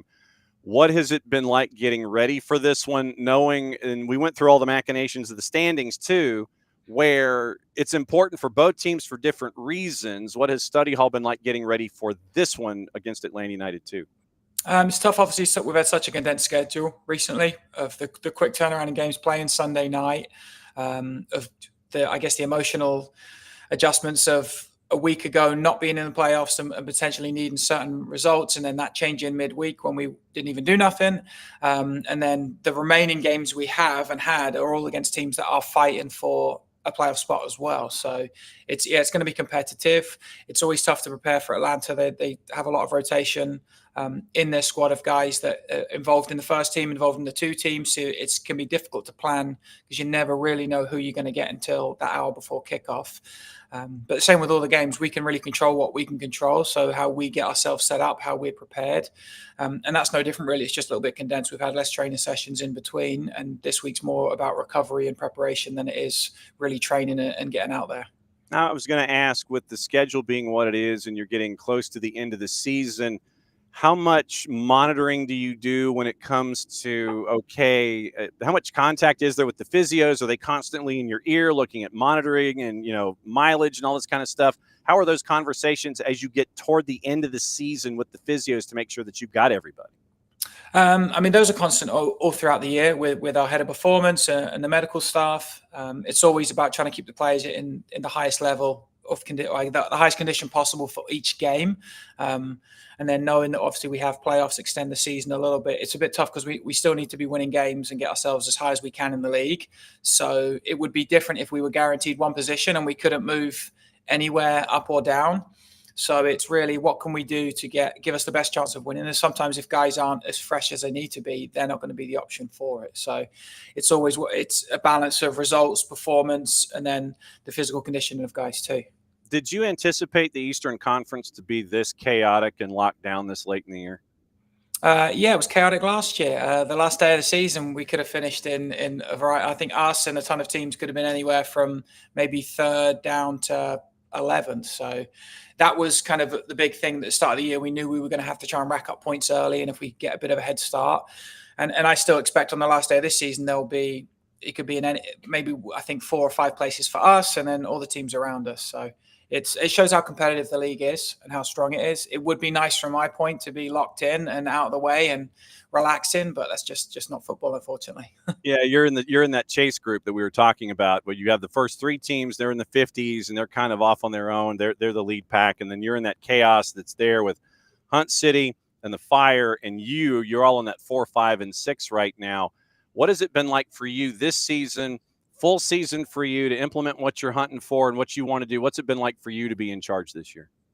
I'll say overall I've enjoyed it. It's been tough. When you lose, it's not great, and when you win, it's fantastic. So balancing out the emotions of it.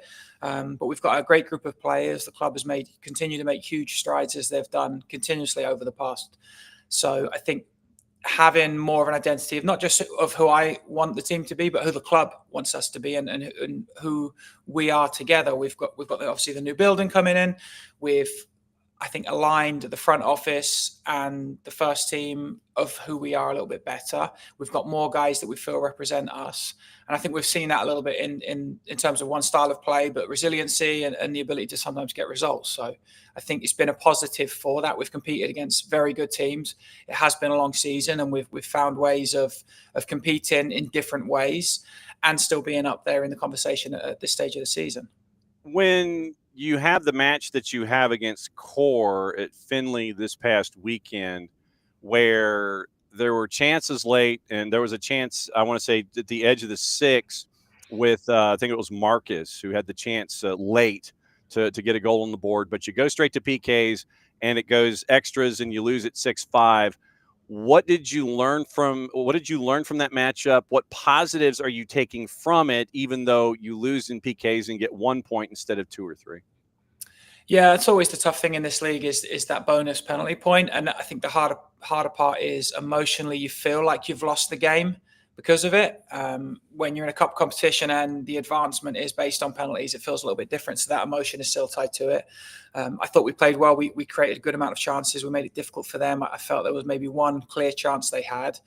I think improvements for us would be a little bit cleaner in certain areas. Had we been a bit more accurate with a final pass, that would have put us into an even better position. And even deeper in the game when we're building up, we're a little bit off the pace sometimes, which is natural and part of it. I think for me, we know we're in playoffs. We don't know where we're going to be, but everything now is preparing us for playoffs.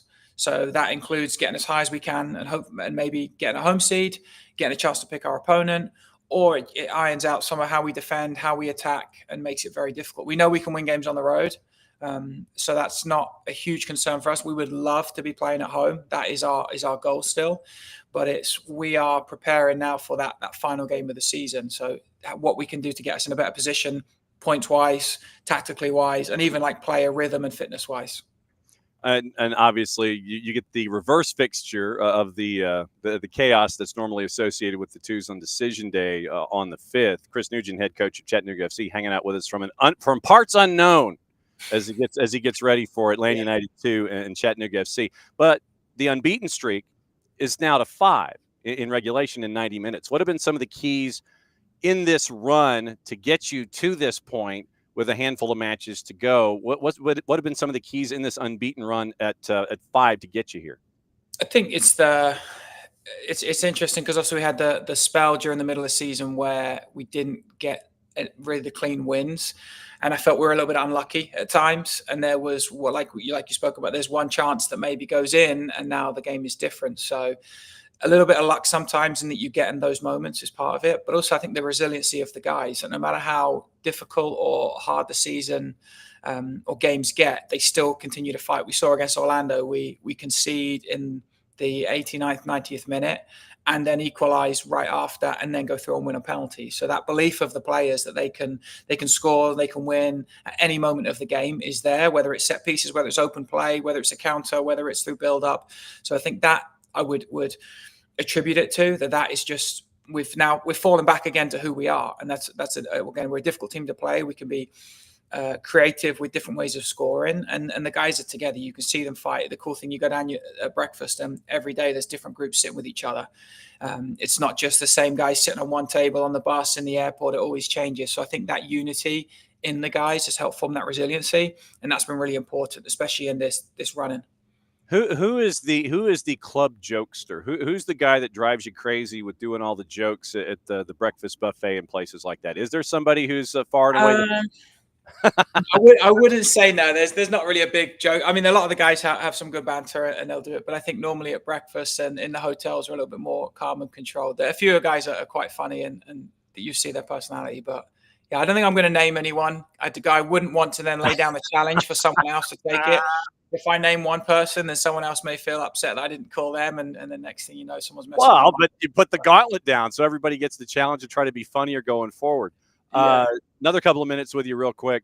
When you've got someone between the sticks like Eldon Jakupovic, who is defying both Father Time and most of the shots in MLS Next Pro, leads the league in total saves at 104, top of the league in clean sheets with 8, obviously having the trust in somebody like that, that's a good base to build around at the back here in 2025.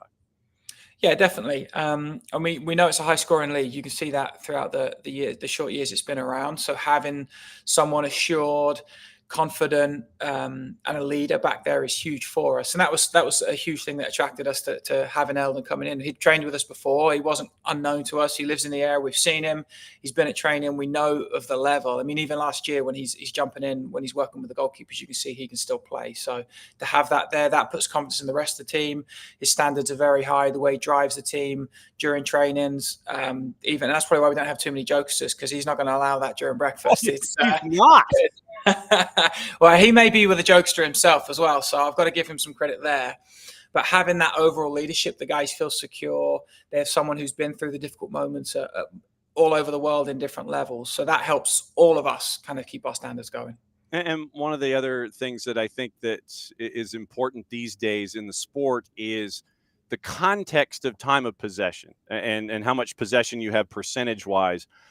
For CFC, you don't need to monopolize time of possession. It's just being clinical in those moments when you have it. And I think that a lot of folks may get wrapped up in numbers sometimes and go, well, they had, 62%. They had 60, they had 70% possession. And then obviously they did X, Y, and Z. But I think these days you don't necessarily have to get locked into numbers. It's what you do when you have it is what's more important these days.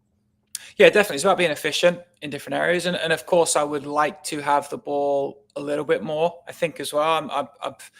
I'm not a huge. Obviously, I like watching teams like Man City, like Barcelona, that dominate with the ball, but that's not always the case. And we also have to remember this is professional sport, and when they start doing the tables and giving points out based on possession, we'll have to address that. But for me and for us, it's about what matters and what helps us win the game. So what key performance indicators can we be really good at? And also, we have to respect the opposition. There's some really good players, right, in the league that, as much as we want to say, oh, well, I want to have the ball for 70% of the time, there's other good coaches, there's other good teams, there's other good players that are trying to stop that. And I think sometimes that gets forgotten, that teams aren't here just for us to play. They are here to try and do the same things to us with their own standards and expectations. So we have to be creative with how we feel we can win and when we can win and what moments that can impact the game. And I think we've done a good job of that. We've seen with different times we've scored, with different ways we've scored, that's helped put us into good positions. One other question, and this was just something that popped up, and I'm like, hey, wait a minute. Farid Sarsar has played every minute this year? Yes. Wow. I mean, obviously that's a lot to rely on for an individual having played every minute of every match this year. What is it that has made him that special individual for you to where you can count on him match in and match out? And you know, that's like, yep, if I need you for 90, you got 90. If I need you for X, I've got you for X. What makes him so special and such an enduring force for you this year? Yeah, he's a fantastic professional. He's very aware of what he's good at, of how he can organize the team to help. And I think him putting himself in positions to be, like we spoke about, he's not going out and trying to be a different centre back to what he is. So he brings the game around his key strengths, and that enables him to continue to play and continue to go. He takes great care of himself. He trains very well. He rests well. He recovers well. He prepares well. So all of those factors that go into it. So yeah, he's, again, another one having that leadership at the back, and he loves to defend. He loves to be in that situation. So he's comfortable. If we haven't got the ball for a long period, he's very good at organizing and being set. It doesn't rattle him or bother him that we're on that side of the ball. So having those guys at the back there that can embrace the moments of the game we're in and what we need to do to win and be successful is huge. So what's for lunch? It'll be the standard. Carbs, some protein, lots of it. Okay, so how far? And a game day. Yeah. So how far out do you control the meals and manage the calories going into a game where you know it's going to be like 9 gazillion degrees and the heat's going to be there with you? How do you manage meals on a game day and make sure that everybody is 100% going in? That's our head of performance. He takes care of that. So the timing of the meals, he oversees the menu. I would have a few more sweets on the menu, I think, if it was me, which is probably why I'm not allowed to do it. So he oversees it. The timing is there. So depending on the game day, we work back from there when we have breakfast. If it's the weather's different, he will adjust and speak to the guys of what nutrition they need to do. He takes care of them right through the week. He has the surveys. He knows exactly what they need and what each person requires for a game day and for, especially in this short week where we've played Sunday and some guys have got a quick turnaround. So yeah, I think we've got some very good people that work here, and you let them do the job and we'll be okay. So what sweets need to be added to the menu, sir? For me, I would go probably cookies. Okay. Ice cream at dinner, I would say, but then I am a cook, and yeah, I would not be running around for 90 minutes if I was eating all of that. So. Well, but I mean, come on now. Dell is asking about the use of data. Apparently, you're a big data guy. Yep. How big a file are we talking here? Are we talking like something that right now is about that thick from everything that you've analyzed all season long? Probably if we've printed it out. Yeah, it's yeah. I mean, I have a set of key performance indicators that we use. We use it for scouting players as well, of just creating a database of what we'd like to do, and then also for key moments in the game that we feel where we need to achieve, whether it's a certain amount of chances or box entries or things like that. So it would be bigger if I could, but we have to be realistic with the resources we have. And I think there's smarter people than me that could oversee it, but it's something I've been doing for quite a while now. And I've kind of narrowed down to where I think, okay, this can give us good results, and trying to hit some of those has been the main. And it's not necessarily, hey, you need to have this many passes, you need to do this many things, but it's how we get set up and we can exploit this team based on this that will allow us to hit those moments. So yeah, we use it. You're trying to bring players in and then evaluating the game as well. And Dell, who watches and listens from Charleston, basically he's asking, so are you like Brad Pitt in Moneyball? No, because Brad Pitt wasn't the coach, was he? He was the GM. So that would be Seb would be the GM.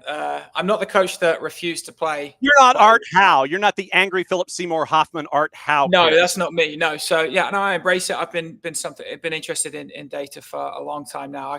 I had an expected goals model maybe 10 something years ago, which was very basic and adjusted from there. So I'm smart enough to know there's smarter people around me and that I don't know as much as I think I would know. So to try and look for other ways that can bring us in and help us. But I would say there's some money ball in soccer. It's trying to find those undervalued players, especially for us. Well, we're not just going to go and spend $100 million and sign a player. So how can we find someone undervalued at this level that could come in and impact us to win games? And sometimes it goes a little bit deeper than just possession or goals scored.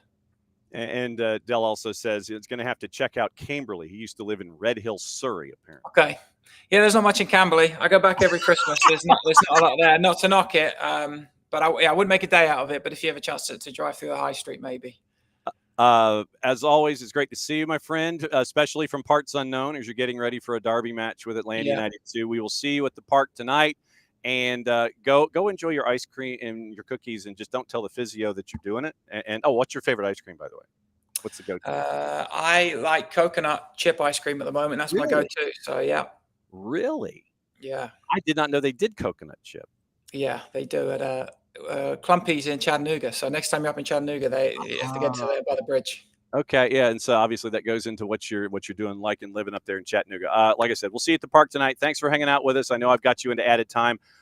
Go enjoy the rest of your day. We'll see you in a couple hours, and good luck tonight. We'll be there watching and calling it for you on the radio. Sounds good. Thank you. I appreciate it. Goodbye. There goes Chris Nugent, head coach at Chattanooga FC, and he put up with all of our silliness and getting ready for a derby match tonight. Atlanta United 2, Chattanooga FC, and maybe what we should do is try and find some coconut chip ice cream and take it with us. But the problem is we have to buy it close enough to the park to where it doesn't melt, and make sure that Chris gets it when we get there. Because if you lollygag with ice cream because it's going to be in the 90s, it's going to be kind of a rough run. Because then it ends up like there's just this coconut chip gooey mess, and that kind of defeats the purpose of ice cream. If you've got it on the waffle cone in the summer and it drips off the side, you might get a little mad, but other than that, you're fine. But maybe, just maybe, we need to stop and get some coconut chip ice cream for Chris Nugent as he's heading to the park and see what happens there. And then trust that the physios and the training staff make sure that they can make sure that it stays as how do we phrase this? That stays, that the constitution of the ice cream stays as good as it does. So there we go. No worries, Del. No, it's some good stuff. And so no, that was good questions. And like I said, we were in that part where it's like, okay, try to do rapid fiery stuff. So that was good. No, thank you, Del. So once again, tonight, whoa, we're gonna make it right. 7:00 pregame for Atlanta United 2 and Chattanooga FC, and it will be me and Maddie and Jason. And you'll probably hear some of the interview that we just did with Chris Nugent, and you will also get the opportunity to hear from Jose Silva, and you'll get to hear from Javi Armas. You'll get to hear from Chris Nugent. We'll go through all of the permutations and combinations. This is the only match tonight in MLS Next Pro, and from here, we get to figure out what it's going to be like. Remember, if you are a fan of MLS Next Pro in Chattanooga and Chattanooga FC, then what you are looking for in match week 29 is something to separate you from that pack that you are in. You're in the chase group right now. Huntsville City Football Club at 46. Same number of wins, identical record to Chicago Fire FC 2 at 46. Goal difference is +4 to the good for Huntsville right now at 46 points. Chattanooga is in. We just don't know the where. If they win, then they go up to 4th in the table with matches to go. 2 matches left for Chattanooga FC. One of them decision day in Fort Finley against Atlanta United 2. But we're not there yet. Win tonight for Chattanooga gets them to 48. Win in PKs tonight gets them to 47. Either way, that gets them into fourth. Draw, or they lose in 90 minutes and lose in PKs, or they lose in PKs. And then they go to 46 points, 11 wins. They would still be in sixth. That's Chattanooga FC tonight in a nutshell. Ice cream and all. Atlanta United 2, match in hand. This is the match in hand. After this, it is Sunday in Bridgeview against Chicago Fire 2. And then decision day at Fort Finley against Chattanooga FC. And right now, if you're Atlanta United 2, you are looking to find a way to be in the discussion about getting into the playoffs. You win tonight, you're a point out of the playoffs. You are in ninth. A point out. You're at 34 points right now. With this match in hand, you hopscotch NYCFC 2 and Orlando City B. That's 3 points tonight. 2 points tonight for Atlanta United 2. If you win in PKs, you're still in ninth, but you're 2 points out of a playoff spot with 2 matches to go. If you lose in PKs, you're at 35, and you're still in 11th, 3 points out because you have 8 wins. So the key tonight for Atlanta United 2, obviously, if you win in 90 minutes, then it's done. You got mission accomplished. You get another win at home, the home finale. You finish with a record of 7-3-4. And that's what you're staring at with Atlanta United 2 tonight in the fraction, taking on Chattanooga FC in a derby. So that's where we are after a very, very busy day of everything going on in MLS Next Pro. Heading up tonight for Atlanta United 2. Thanks to Chris Nugent. Thanks to Hayes Creechin. Thanks to everybody at Chattanooga FC for orchestrating that from Parts Unknown as they are in town getting ready for the fraction tonight at 7 o'clock and 7:30. You know, we obviously will be there for all of the action and all of the reaction before, during, after the whole thing. So keep an eye out on all your social media platforms, on the SDH network tonight, on our Mixlr channel, soccerdownhere.mixlr.com, soccerdownhere.net. Go to the listen tab, and you can follow the flashing red light, go to where it is, click on it, listen to the game live. We'll have Tu's review after. We'll have all the things after, and that's all it'll be for Atlanta United 2 and Chattanooga FC as they get ready for 2 matches left in the regular season after tonight. But first things first, take care of business tonight. If you're the 2s, up the 2s, and make sure that everything is okay there when it's Atlanta United 2 at home taking on Chattanooga FC. So that's another day of SDH AM. Tomorrow, we'll have your 2s recap. We'll catch up with Andy Marion, who is going to be inducted into the U.S. Adult Soccer Association Hall of Fame. Catch up with him at 9:30 for a little bit. Inductions in Chicago coming up later this week, and so we're trying to catch up with all the inductees. Nino and Nico at 10 and 10:30. We also are going to catch up with Jason Stevens and find out what's going on in his world. We're going to talk about this week's lesson is going to be multi-club ownership on the European continent and what it means to the greater play in Europe. So we're taping that interview today, this afternoon, and then playing it later on in the week. So that's the conversation with Jason Stevens. So Jason Stevens in the queue. It'll be recap tomorrow. Andy Marion from the USASA Hall of Fame inductions. Nino and Nico in the Power Hour in hour number 2. Mark Followill is going to join us on Friday morning at 10. And so Followill is going to be our guest. He is going to be racing to the airport. So we're going to employ safe guesting as Mark Followill joins us at 10 o'clock on Friday morning. And we'll try and catch up with our friends from Beyond Goals Mentoring as well, getting ready for this. So tonight, 7 o'clock, pregame, 7:33 kick, 2's review after, 2's talk tomorrow. Andy Marion, USASA Hall of Fame tomorrow. Nino and Nico tomorrow. Jason Stevens in the queue for tomorrow and Friday. Try and track down Brad Feldman for what's going on with New England and all the things. It's another go-round of SDH AM. Thanks for dropping by, as you always do, and putting up with all of our shenanigans here in the midweek, and not just in the midweek, but Monday through Friday. So for everybody here, thanks to all of you. Thanks for being a part of things here on SDH AM. Back in a little less than 22 hours, and since it is the end of the show, it means we get to do this. Take it easy. We'll see you tonight from the fraction for the regular season home finale, Atlanta United 2 and Chattanooga FC.